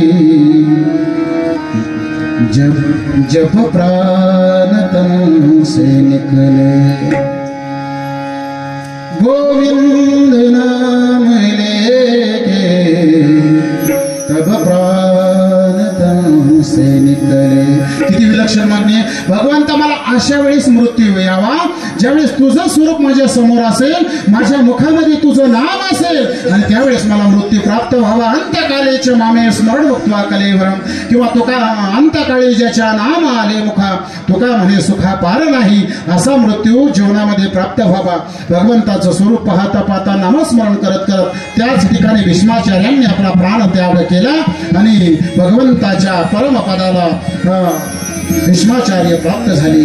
त्यानंतर भगवंत द्वारकेला निघून जातात. आणि मग परत काही दिवसांनी धर्मराजानं अर्जुनाला सांगितलं, म्हटले अर्जुना जरा भगवंताची खुशाली पाहून या. भगवंत कसे म्हणून अर्जुन द्वारकेला जातात. द्वारकेला गेल्यानंतर 6 महिने अर्जुन त्या ठिकाणी राहतात. शेवटी भगवंतानं सांगितलं, अर्जुना माझ्या आता निज धामाला जाण्याची वेळ झाली. मी निज धामाला जाणार आहे. एक काम करा, माझ्या असणाऱ्या ह्या पत्न्या 16,108 यांना तुम्ही घेऊन जा आणि आता यांचा सांभाळ तुम्ही करा. हस्तिनापुरामध्ये त्या ठिकाणी त्यांना ठेवा. म्हणून अर्जुन त्या ठिकाणाहून निघाले. आतापर्यंत अर्जुनानं एकही युद्ध हरले नव्हते. प्रत्येक युद्ध जिंकलं होतं. त्याचं कारण एक होतं, भगवंत सोबत होते. आता भगवंत या सर्व भगवंताच्या असणाऱ्या पट्टराण्या त्यांना घेऊन अर्जुन निघतो. वाटेने येताना काही चोरांनी अडवलं, युद्ध केलं. त्या युद्धामध्ये अर्जुन हरले. आज का हरले? त्याचं कारण भगवंतांनी धामाला निघून गेले. आज भगवंत सोबत नाही. मग आपला सुद्धा पराजय जीवनामध्ये केव्हा होतो? जेव्हा आपण भगवंतापासून विनमुख होतो ना, तेव्हा आपला पराजय होतो. आपला विजय जीवनात तेव्हाच होईल जेव्हा आपल्या सोबत आपला भगवंत असेल. म्हणून भगवंताला सोबत घेऊन त्याचं नामस्मरण करत करत जीवन जगावं. त्या चोरांच्या युद्धामध्ये अर्जुन हरले. हस्तिनापूरला येतात. आल्यानंतर आणि त्यानंतर जी उत्तरा होती, या उत्तरेनं सुंदर अशा बाळाला जन्म दिला. आणि जन्म झाला तेच असणारे परीक्षित महाराज. जन्माला आलेले बाळ लगेच रडत असतं, बरोबर आहे ना. आणि ते जर रडलं नाही तर डॉक्टर सांगतात याचा भरोसा नाही. रडावं बाळानं, पण परीक्षित महाराज रडले नाही. फक्त ते जे भेटायला यायचे ना, त्यांच्या मुखाकडे पाहत असायचे. का पाहत होते? परीक्षण करत होते की गर्भामध्ये असताना ज्यांनी मला दर्शन दिलं ते कुठे, ते का दिसत नाही, याचं परीक्षण परीक्षित महाराज करत होते. म्हणून त्यांचं नामकरण झालं परीक्षित महाराज. इकडे परीक्षित महाराजांचा जन्म झाला. अर्जुन पाठीमागे आले. सांगितलं पांडवांना सगळ्यांना, भगवंत निजधामाला निघून गेले. हा शब्द ऐकला आणि कुंती मातेनं आपला देह ठेवला. आता भगवंतच राहिले नाही, जगायचं कशासाठी? कुंती मातेनं देह ठेवला. पांडवांना समजलं की भगवंत गेले, मग आता हे आपण नाही स्वर्गारोहण केलं पाहिजे. म्हणून सर्व पांडव स्वर्गारोहणाला निघून जातात. जात असताना पहिला त्या ठिकाणी द्रौपदी माता तिनं आपला देह ठेवला. तिचं पतन झालं त्या ठिकाणी. शास्त्र असं सांगतं की द्रौपदीचं पतन का झालं, स्वर्गापर्यंत देहासहित का जाता आलं नाही. त्याचं कारण आहे जीवनामध्ये द्वैत घडलं महाराज. काय द्वैत होतं? 5 पती होते, पण तिचं विशेष प्रेम अर्जुनावरती होतं. म्हणजे भेद केला जीवनामध्ये, म्हणून तिचं पतन झालं. पुढे जाऊन भीमाचं पतन झालं. का भीमाचं पतन झालं? तर जास्त खात होता जीवनामध्ये, म्हणून जीवनात जास्त खात जाऊ नये, प्रमाणात खावं. कोणी राजकारणात खातंय, कोणी कोड कुठे खातंय, कोण असो, त्या विषयावर बोलणं जरा उचित होणार नाही. आणि म्हणून जीवनामध्ये प्रमाणात खावं. म्हणून भीमाचं पतन झालं. अर्जुनाचंही पतन झालं. कारण अर्जुनाकडे जे गांडीव नावाचं धनुष्य होतं त्याचा जरा अभिमान होता अर्जुनाला की माझ्यासारखं धनुष्य कोणाकडनं, म्हणून अर्जुनाचंही पतन झालं. त्यानंतर नकुल सहदेव त्यांचं पतन झालं. त्यांना त्यांच्या सौंदर्याचा अभिमान होता, खूप सुंदर होते नकुल सहदेव, त्यांचंही पतन झालं. अशा पद्धतीने सगळ्यांचं पतन झालं. पण धर्मराज मात्र सदेह वैकुंठाला गेले. जसे आमचे तुकोबाराय गेले तसे धर्मराज सदैव वैकुंठाला गेले. आणि सोबत जात असताना एक कुत्रा त्यांच्या सोबत गेला. थोडा काळ संतांची संगती त्या कुत्र्याला घडली, तर ते कुत्र सुद्धा धर्मराजासोबत स्वर्गामध्ये गेलं. जात असताना पायाचा एक अंगठा गळाला. कोणाच्या? धर्मराजाच्या पायाचा एक अंगठा गळून पडला. गेल्यानंतर विचारलं भगवंताला, मला आठवतंय मी माझ्या जीवनामध्ये कसलंच कुकर्म केलेलं नाही, माझ्या पायाचा अंगठा का गळून पडला? सांगितलं नाविलाजानं किंवा अनावधानानं का होईना, पण तुम्ही जीवनात एकदा खोटं बोलले. नरव कुंजरव म्हटले होते की नाही, हाती मेलाय पण हाती नावाचा प्राणी मेलाय की मनुष्य मेला हे मला माहित नाही. एवढं खोटं बोलले एकदाच, तर पायाचा अंगठा गळून पडला. जरा आपल्या जीवनाकडे वळून पाहणं मागे, आपलं काय काय गळून पडेल. दिवसातून किती वेळा खोटं बोलतो आपण, बोलतो ना महाराज. हे शिकायचं आहे या कथेतनं. अशा पद्धतीनं स्वर्गारोहण पांडवांचं झालं. परीक्षित महाराजांना राज्य दिलं आणि असणारे पांडव स्वर्गाला निघून गेले. आता परीक्षित महाराज राज्य करू लागले. राज्य करत असताना झालं असं,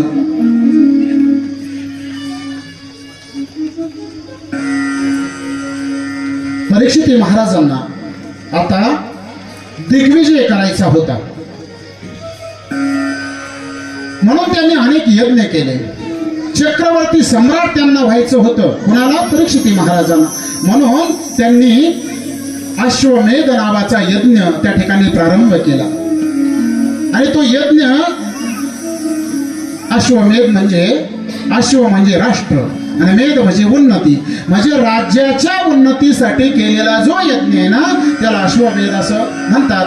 म्हणून दिग्विजयाला जात असताना दिग्विजय करण्यासाठी परीक्षित महाराज निघाले. म्हणजे या पूर्ण जगावर त्यांना आपली सत्ता स्थापन करायची होती. म्हणून सगळ्या राजांना जिंकण्यासाठी निघाले. पण जात असताना त्यांनी एक दृश्य पाहिलं. एक बैल होता, बैल, आणि तो बैल एका पायावरती उभा आहे. कोण होता हा बैल? तो धर्म होता महाराज. आणि त्या ठिकाणी गोमाता त्या बैलाच्या शेजारी उभी होती. पण ती मात्र आपल्या डोळ्यातनं अश्रू ढाळत होती, रडत होती, दुःख करत होती. आणि काळा का भिन्न मनुष्य हातामध्ये असा चाबूक घेऊन त्या बैलाला मारत होता. हे दृश्य जेव्हा परीक्षित महाराजांनी पाहिलं, कारण भगवंत जे धामाला गेले, पांडव गेले आणि कलियुगाला सुरुवात झाली होती. हे दृश्य जेव्हा पाहिलं वाईट वाटलं परीक्षित महाराजांना. अरे माझ्या राज्यामध्ये गोमातेवर त्या ठिकाणी अन्याय होतो, बैलावरती अन्याय होतो. म्हणून परीक्षित महाराज जातात आणि त्या काळा भिन्न पुरुषाला थांबवलं मारण्यापासून. कोणाच म्हटले तू? त्यानं सांगितलं मी कली आहे. म्हटला कलियुग आहे. परीक्षित महाराजांनी सांगितलं मग तू माझ्या राज्यामध्ये थांबू नकोस. तू जर एवढा अत्याचारी असशील, एवढा जर दुराचारी असशील कली, तर माझ्या राज्यामध्ये थांबू नको. त्यानं सांगितलं अहो ही माझी इच्छा नाही, ही भगवंताची इच्छा आहे. 3 युग झाली, आता कलियुगाला सुरुवात झाली, म्हणून मी आलो. तरी परीक्षित महाराजांनी सांगितलं, म्हटले माझ्या राज्यात राहू नको. त्यानं सांगितलं तुम्ही तर सार्वभौम राजे आहात, मग सगळ्या सर्व ठिकाणी तर तुमचंच राज्य आहे, मग मी राहावं कुठं? मग 2-4 ठिकाणं मला राहण्यासाठी द्या, मी त्या ठिकाणी राहतो. म्हणून हा जो कली आहे 4 ठिकाणी असतो. 4 ठिकाणी. कोणते 4 ठिकाणं? तर त्यामध्ये द्यूत म्हणतात त्याला. द्यूत म्हणजे काय? जुगार. ज्या ठिकाणी जुगार चालतो ना त्या ठिकाणी कलियुग राहत असतो. म्हणून जीवनामध्ये कधी जुगार खेळू नये. जुगार म्हणजे पत्ते, हे आकडे वगैरे, हे सगळ्या गोष्टी, ऑनलाईन गेम सुद्धा त्यातच मोडते. बरं आमच्या इकडं आता ते नाव नाही सांगत, पण एका मुलानं, त्या बापानं तुम्हाला सांगतो, कष्ट करणारा होता, शेतकरी होता. तो काही नोकरीला नव्हता, किंवा नोकरी म्हणजे काही वाईट नाही बरं, पण नोकरीमध्ये पैसा जास्त मिळतो म्हणून बोललो. शेतकऱ्यामध्ये कष्ट फार करावे लागत. एवढे कष्ट करून त्याने 10 लाख रुपये जमवलेले होते. तुम्हाला माणूस दाखवून ते फक्त नाव नाही सांगणार. आता 10 लाख त्याच्या खात्यावरती होते. पोराला अकाउंट नंबर माहीत होता. आणि या मुलानं ऑनलाईन गेम खेळून 10 लाख घालवले बापाचे. काय दुःख झालं असेल त्या बापाला. तो सुद्धा जुगाराच आहे. मग या जुगारामध्ये कली राहतो. जो जुगार खेळतो ना त्याच्यामध्ये कली प्रवेश करत असतो. म्हणून जुगार जीवनात कधी खेळू नये. त्यानंतर दुसरं ठिकाण दिलं परीक्षित महाराजांनी त्याला राहण्यासाठी, ते म्हणजे मद्य. मद्य म्हणजे दारू. दारूमध्ये कली राहतो, म्हणून कधी मद्य प्राशन करू नये. जो दारू पितो ना त्यामध्ये कली प्रवेश करतो. आणि मग दारू पिलेले माणसं काय करतात आपल्याला चांगलं माहिती आहे. आता ते सांगण्यासाठी माझ्याकडे वेळ नाही. त्यानंतर असणारी परस्त्री, या म्हणजे आपली पत्नी सोडून परस्त्रीमध्ये कलस असणारा कली वास करतो. म्हणून परस्त्री गमन जीवनामध्ये कधी करू नये. त्यानंतर चौथा प्रकार आहे हिंसा. आपण जी हिंसा करतो ना, आपण जी बकरं कापतो, कोंबड्या कापतो की हिंसाचे ना महाराज. जिथं हिंसा आहे तिथं कली राहत असतो. तुम्ही हिंसा केली की कली प्रवेश करतो तुमच्यामध्ये. अशी 4 ठिकाणं राहण्यासाठी दिली. त्या कलियुगानं सांगितलं महाराज अहो एक तरी चांगलं ठिकाण द्या. 4ही ठिकाण असं दिलं का तिथं कोणी जात नाही. म्हणून 5वं ठिकाण दिलं राहण्यासाठी सुवर्ण. परीक्षित महाराजांनी, सुवर्ण म्हणजे सोनं. सोन्यामध्ये कली राहतो. ऐकलंय ना सगळ्यांनी, माता भगिनींनी. आमच्या माता भगिनींचं सोन्यावर फार प्रेम. त्याच्यात कली असतो. बरं माता काय करायचं? कथा सांगतेला 7व्या दिवशी आपलं सगळं सोनं घेऊन यायचं, कथेत दान करायचं. करताना तुम्ही म्हणा कथेला येऊन पस्तावा झाला. दान करण्याची गरज नाही. मायबाप कोणत्या सोन्यामध्ये राहतो कली सांगून जातो. अनितीनं कमवलेलं जे धन असतं त्यामध्ये कली वास करतो. पण जे आपण नीतीनं कमवलेलं धन असतं ना त्यामध्ये कली नसतो. म्हणून जोडून या धन उत्तम व्यवहारी. उत्तम व्यवहारानं कमवलेलं धन त्यामध्ये कली नसतो. पण जे अनाचारानं किंवा अनितीनं कमावलेलं धन आहे त्याच्यामध्ये कले राहत असतो. त्यांचा दिग्विजय पूर्ण झाला आणि एक दिवस परीक्षित महाराजांना वाटलं शिकार करायला जावं. कधीच शिकारीला न जाणारा राजा, हिंसा न करणारा राजा, पण आज डोक्यात आलं शिकार करायला जावं. का डोक्यात आलं सांगू? कारण परीक्षित महाराजांनी डोक्यामध्ये मुकुट घातला. कोणाचा मुकुट होता? तो स्वतःचा नव्हता, अनितीनं आलेला होता. भीमानं जरासंधाला मारलं आणि या जरासंधाचा मुकुट हिसकावून आणला. महानीतीनं आलं होतं की नाही? आणि भीमानं जाताना सांगितलं होतं परीक्षित महाराजांना म्हटलं काही जरी झालं, हे कपाट आहे ना परीक्षिती, एवढं कपाट उघडू नको. आणि माणसाचा स्वभावच असा आहे, एखादी गोष्ट करू नको म्हटलं का मग त्याला लय अवसर येतं ना. मग त्याला वाटलं काय कपाटात पाहावं. परीक्षित महाराजांनी कपाट उघडला, त्याच्यामध्ये तो रत्नजडित मुकुट दिसला आणि डोक्यामध्ये घालण्याची इच्छा झाली म्हणून परिधान केला आणि बुद्धी बिघडली ना महाराज. म्हणून कधी कोणाचे वस्त्र, दुसऱ्याचे वस्त्र परिधान करू नये. आपण कधी कधी आरतीला जाताना घाई करतो का नाही? आणि शेजार हो पापो तुमची टोपी द्या बरोबर डोक्यात घालेल. अशा दुसऱ्याच्या टोपी आपल्या डोक्यात घालत जाऊ नये. त्यानं त्यांचे विचार आपल्या डोक्यात येत असतात. आणि म्हणून तो असणारा मुकुट परिधान केला आणि राजाची बुद्धी बदलली. दुर्जनाचा झालेला संघाचा परिणाम आहे महाराज. आणि म्हणून परीक्षित महाराज तो मुकुट परिधान केला. शिकार करण्याची इच्छा झाली. चला दिलीप महाराज आणि घोड्यावरती स्वार झाले. हातामध्ये धनुष्य बाण घेतला परीक्षित महाराजांनी आणि शिकारीला जाण्यासाठी निघाले. जंगलामध्ये आलेले परीक्षित महाराज वनवन भटकत होते, शिकार शोधत होते, पण शिकार काही त्यांना सापडली नाही. मग आता काय करावं? दुपारची वेळ आहे. परीक्षित महाराज हातामध्ये धनुष्य आहे, त्यांच्या धनुष्याला बाण लावलाय त्यांनी. इकडे इकडे पाहू लागले, कुठे काही स्वापद मिळतं का, कुठे काही शिकार मिळते का, शोध घेतायत, इकडे तिकडे पाहतायत. पण मात्र परीक्षित महाराजांना एकही स्वापद त्या ठिकाणी सापडेना, एकही शिकार मिळेना. आणि असा प्रवास करत करत त्या जंगलामध्ये फिरत होते आणि शिकार शोधत होते. शिकार मिळाली नाही, पण सूर्य असा माथ्यावरती आलेला, उष्णतेनं अंगाची लाई लाई होत होती. शिकार तर काही मिळत नव्हती. तहानले भुकेलेले झाले परीक्षित महाराज. भयानक असे तहान त्यांना लागलेले आणि म्हणून आता पाण्याचा शोध घेऊ लागले. कुठे पाणी मिळेल का, कुठे अन्न मिळेल का. आणि चालत चालत सुंदर अशा एका आश्रमासमोर, दिव्य असा आश्रम आहे आणि त्या आश्रमासमोर परीक्षित महाराज आलेले आहेत. आणि त्या आश्रमाच्या बाहेर वटवृक्षाखाली एक साधू, एक महात्मा परीक्षित महाराजांनी पाहिला की कोणीतरी तपश्चर्या करतो. म्हणून परीक्षित महाराज त्या साधू महात्म्यांच्या समोर येतात. कोण होते हे साधू, कोण होते हे महात्मे? तर असणारे शमीक ऋषी, तपश्चर्या करत होते, समाधी अवस्थेमध्ये असणारे आमचे शमीक महाराज. त्यांच्या समोर परीक्षित महाराज आलेले आहेत आणि पाण्यासाठी याचना करू लागले. अरे या आश्रमामध्ये कोणी आहे का? मला तहान लागली, कोणी पाणी द्याल का? या नगरीचा राजा आहे मी, मला कोणी पाणी द्याल का? अशी याचना करू लागली. पण साधू महात्मे मात्र भक्त ऐसे जाना जे देही उदास गेले अशा पाश निवाळून ब्रह्मानंदे लागली टाळी. कोण देहाते सांभाळी या अवस्थेला प्राप्त झालेले शमीक महाराज आणि त्यांच्या समोर याचना करताय परीक्षित महाराज. तर समाधी भंग झाली नाही शमीक महाराजांची, आपल्या समाधीमध्ये मस्त आहेत. हलवून पाहिलं परीक्षित महाराजांनी शमीक महाराजांना, त्यांच्या दंडाला पकडलं, हलवून पाहिलं, पण ज्यांना पूर्ण देहाचा विसर पडला, जागृत अवस्थेमध्ये आले नाही शमीक महाराज. उठून उभे राहिले परीक्षित महाराज. रागाला क्रोधायमान झाले.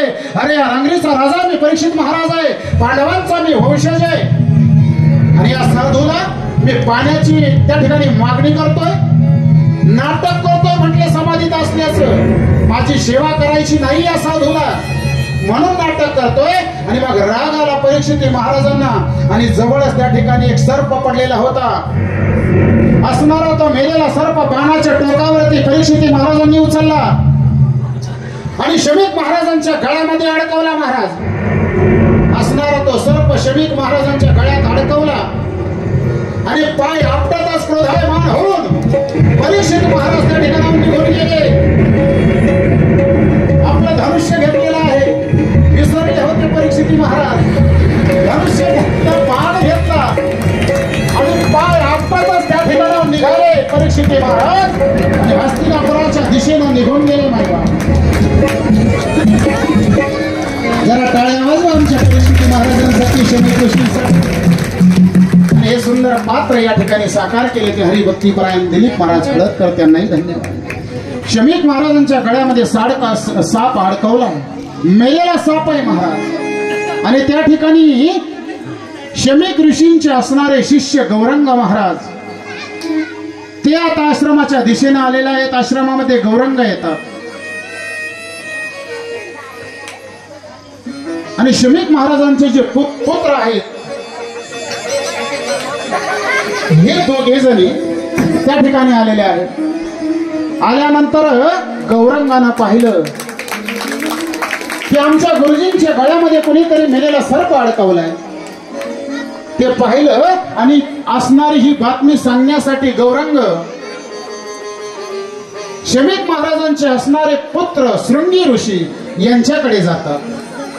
गौरंग जातो त्या ठिकाणी शृंगी ऋषी समोर आणि सांगितलं, शृंगी महाराज, तुमच्या असणारे पिताश्री आमचे गुरुजी शमिक महाराज यांच्या गळ्यामध्ये कोणीतरी मेलेला सर्प अडकवलाय. त्यांची विटंबना केली, आपल्या गुरुजींचा अपमान कोणीतरी केला. मागचा पुढचा कसलाही विचार शृंगी ऋषींनी केला नाही. कमंडलो मध्ये जे जेल होतं ते जेल आपल्या हातावरती घेतलं शृंगी ऋषींनी. ते जेल आपल्या हातावरती घेतलं आणि संकल्प सोडला आणि ते जेल असं धरणीवरती टाकलं आणि शाप दिला, माझ्या वडिलांच्या गळ्यामध्ये ज्यानं कोणी हा मेलेला सर्प अडकवलेला असेल, ज्यानं आमच्या वडिलांचा आमच्या गुरुजींचा अपराध केला, येणाऱ्या 7 दिवसामध्ये तक्षक नावाचा सर्प दंश होऊन त्यांचा मृत्यू होईल असा शाप शृंगी ऋषींनी परीक्षित महाराजांना शाप दिला. आणि ही सगळी गडबड चालू असताना शमिक ऋषी आता त्यांचे समाधी उत्थान झालं, समाधीत जागे झाले शमिक महाराज. आणि शृंगी ऋषींनी तो साप काढला, गळ्यात आपल्या वडिलांच्या बाजूला फेकून दिला. आणि ही सगळी हालचाल होत असताना त्यांची समाधी उत्थान झाली. शमिक ऋषी त्या ठिकाणी समाधीतनं जागे झाले आणि उठून उभे राहिले. शमिक ऋषी उठून उभे राहिले, पण इकडे मात्र शृंगी ऋषी रडत आहेत. त्यांच्या डोळ्यात अश्रूच्या धारा चालू आहे. शमिक हसू नका. शमिक ऋषींनी विचारलं, बाळ, अरे कशासाठी रडतोयस, कशाचं तुला दुःख झालं ते जरा सांगशील का? शृंगी ऋषीने सांगितलं, बाबा, अहो आम्ही कौशिकी नदीवरती स्नानासाठी गेलो होतो आणि इकडे प्रकार असा घडला की कोणीतरी तुमच्या गळ्यामध्ये मेलेला सर्प अडकवला, तुमची त्या ठिकाणी विटंबना केली, तुमचा अपराध केला, या गोष्टीचं मला वाईट वाटतं.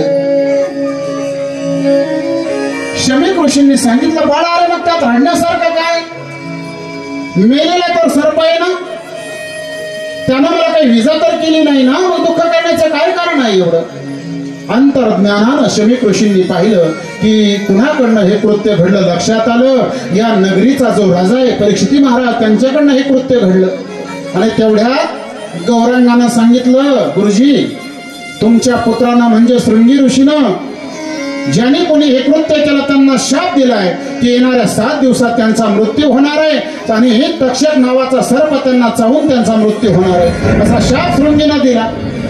शमिक ऋषींनी ते ऐकल्यानंतर अंगावरती काटा आला, आपल्या पुत्रावरती रागवले, अरे तुला काही कळतच की नाही, ज्यांना तू शाप दिला ते कोण आहेत तुला माहित आहेत का? अरे या नगरीचा असणारा धर्मात्मा राजा परीक्षित महाराज त्यांना तू शाप दिलास. अरे इथे आले असतील, तहान लागली असेल, भूक लागली असेल, आपल्याकडनं त्यांची सेवा झाली नसेल म्हणून त्यांच्याकडनं अपराध घडला असेल, मग तू लगेच त्यांना असा शाप द्यायचा का? लक्षात आलं शृंगी ऋषीचा शाप आहे, खोटा ठरणार नाही. मग आता 7 दिवसात त्या परीक्षित महाराजांचा त्या ठिकाणी मृत्यू होणार आहे. मग आता त्यांना सावध केलं पाहिजे म्हणून गौरंगाला सांगितलं, गौरंगा एक काम कर, हस्तिनापूरला जा आणि परीक्षित महाराजांना सावध करा की 7 दिवसात तुमचा मृत्यू होणार आहे. उद्धारासाठी काही करता आलं मार्ग तर कर, काही उद्धारासाठी मार्ग करता आला, उपाय करता आला तर करा. हा निरोप गौरांगाकडे दिला आणि गौरंग आता परीक्षित महाराजांना निरोप देण्यासाठी गौरंग महाराज त्या ठिकाणावर निघाले. परीक्षित महाराज आपल्या राज्यामध्ये परत येतात. आल्यानंतर असणारा तो मुकुट आहे तो माथ्यावरनं काढला आणि बुद्धी परत त्यांची जाग्यावरती आली. अरे मी काय मोठा अपराध केलाय का साधूची विटंबना माझ्याकडनं झाली, साधूचा अपमान झाला, दुर्जनाची संगत संपली आणि बुद्धी जागेवरती आली परीक्षित महाराजांची. आणि आता पश्चाताप करू लागले, मला जगण्याचा काय अधिकार आहे, माझ्याकडनं साधूची विटंबना झाली, साधूचा अपराध झाला. आणि म्हणून त्याच ठिकाणी परीक्षित महाराजांनी राज्याचा त्याग करायचं ठरवलं.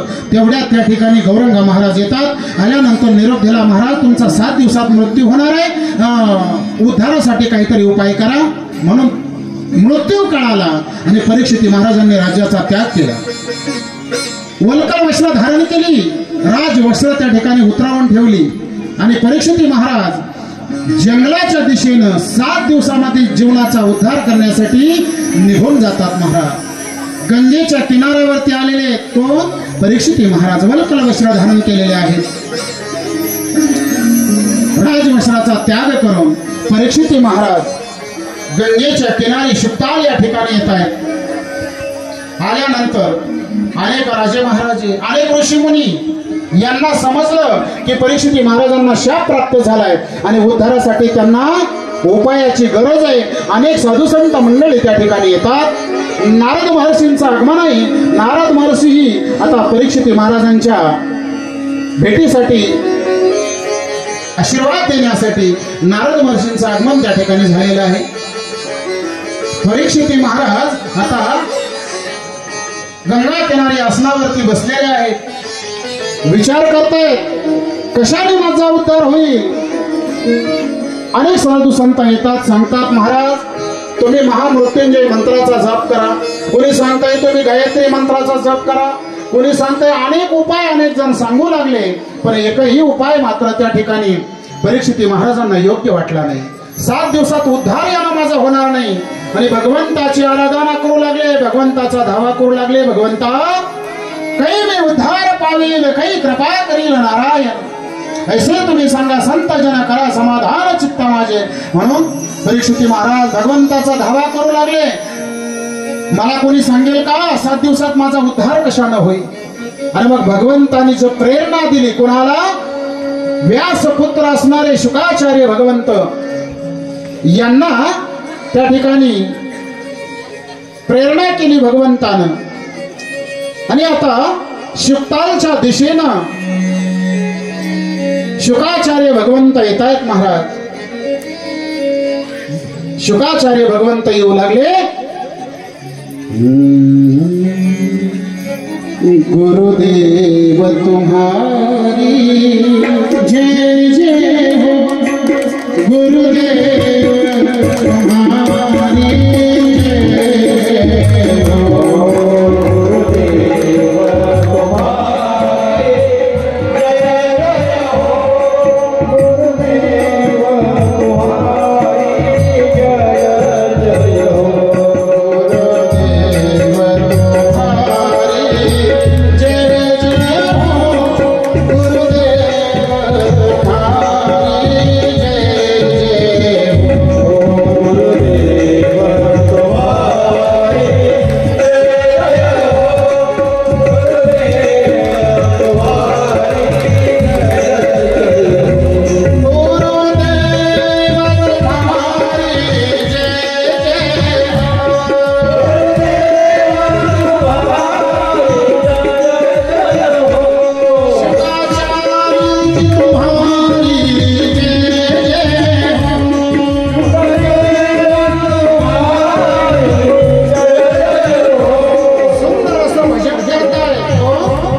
परीक्षित महाराज शुकाचार्यांचं आगमन झालं आणि असणारे कथेचे जे यजमान आहे शुकाचार्य भगवंताचं पूजन करतात, त्यांचं वाचन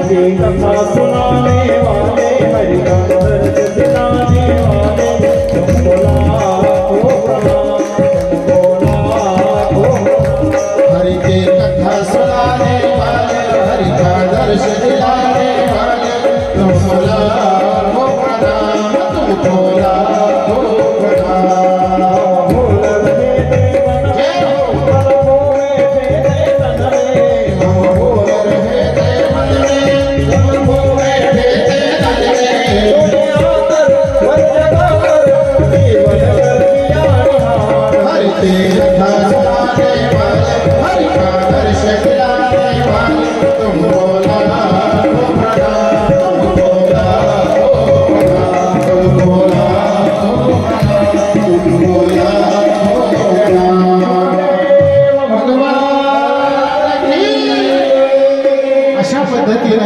परीक्षित महाराजांनी शुकाचार्यांचं पाद्यपूजन केलं. साष्टांग प्रणिपात त्या ठिकाणी परीक्षित महाराजांनी केला. कथेचे जे यजमान होते त्यांनीही शुकाचार्यांचं पूजन केलं आणि हात जोडून उभे राहिले परीक्षित महाराज समोर आणि एक प्रश्न केला. महाराज स्वतःसाठी काही मागितलं नाही. परीक्षित महाराजांनी प्रश्न केला की ज्याचा मृत्यू 7 दिवसामध्ये आलेला आहे त्याचा उद्धार कशाने होईल, त्याचं कल्याण कशाने होईल एवढं आम्हाला सांगा. आता या सांगण्यासाठी काहीतरी वेळ पाहिजे ना. मग या प्रश्नांची उत्तर आपल्याला शुकाचार्य भगवंत तो उपाय आपल्याला उद्याच्या कथेमध्ये सांगणार आहे. याच ठिकाणी आपली कथा पूर्णत्वाला जाते.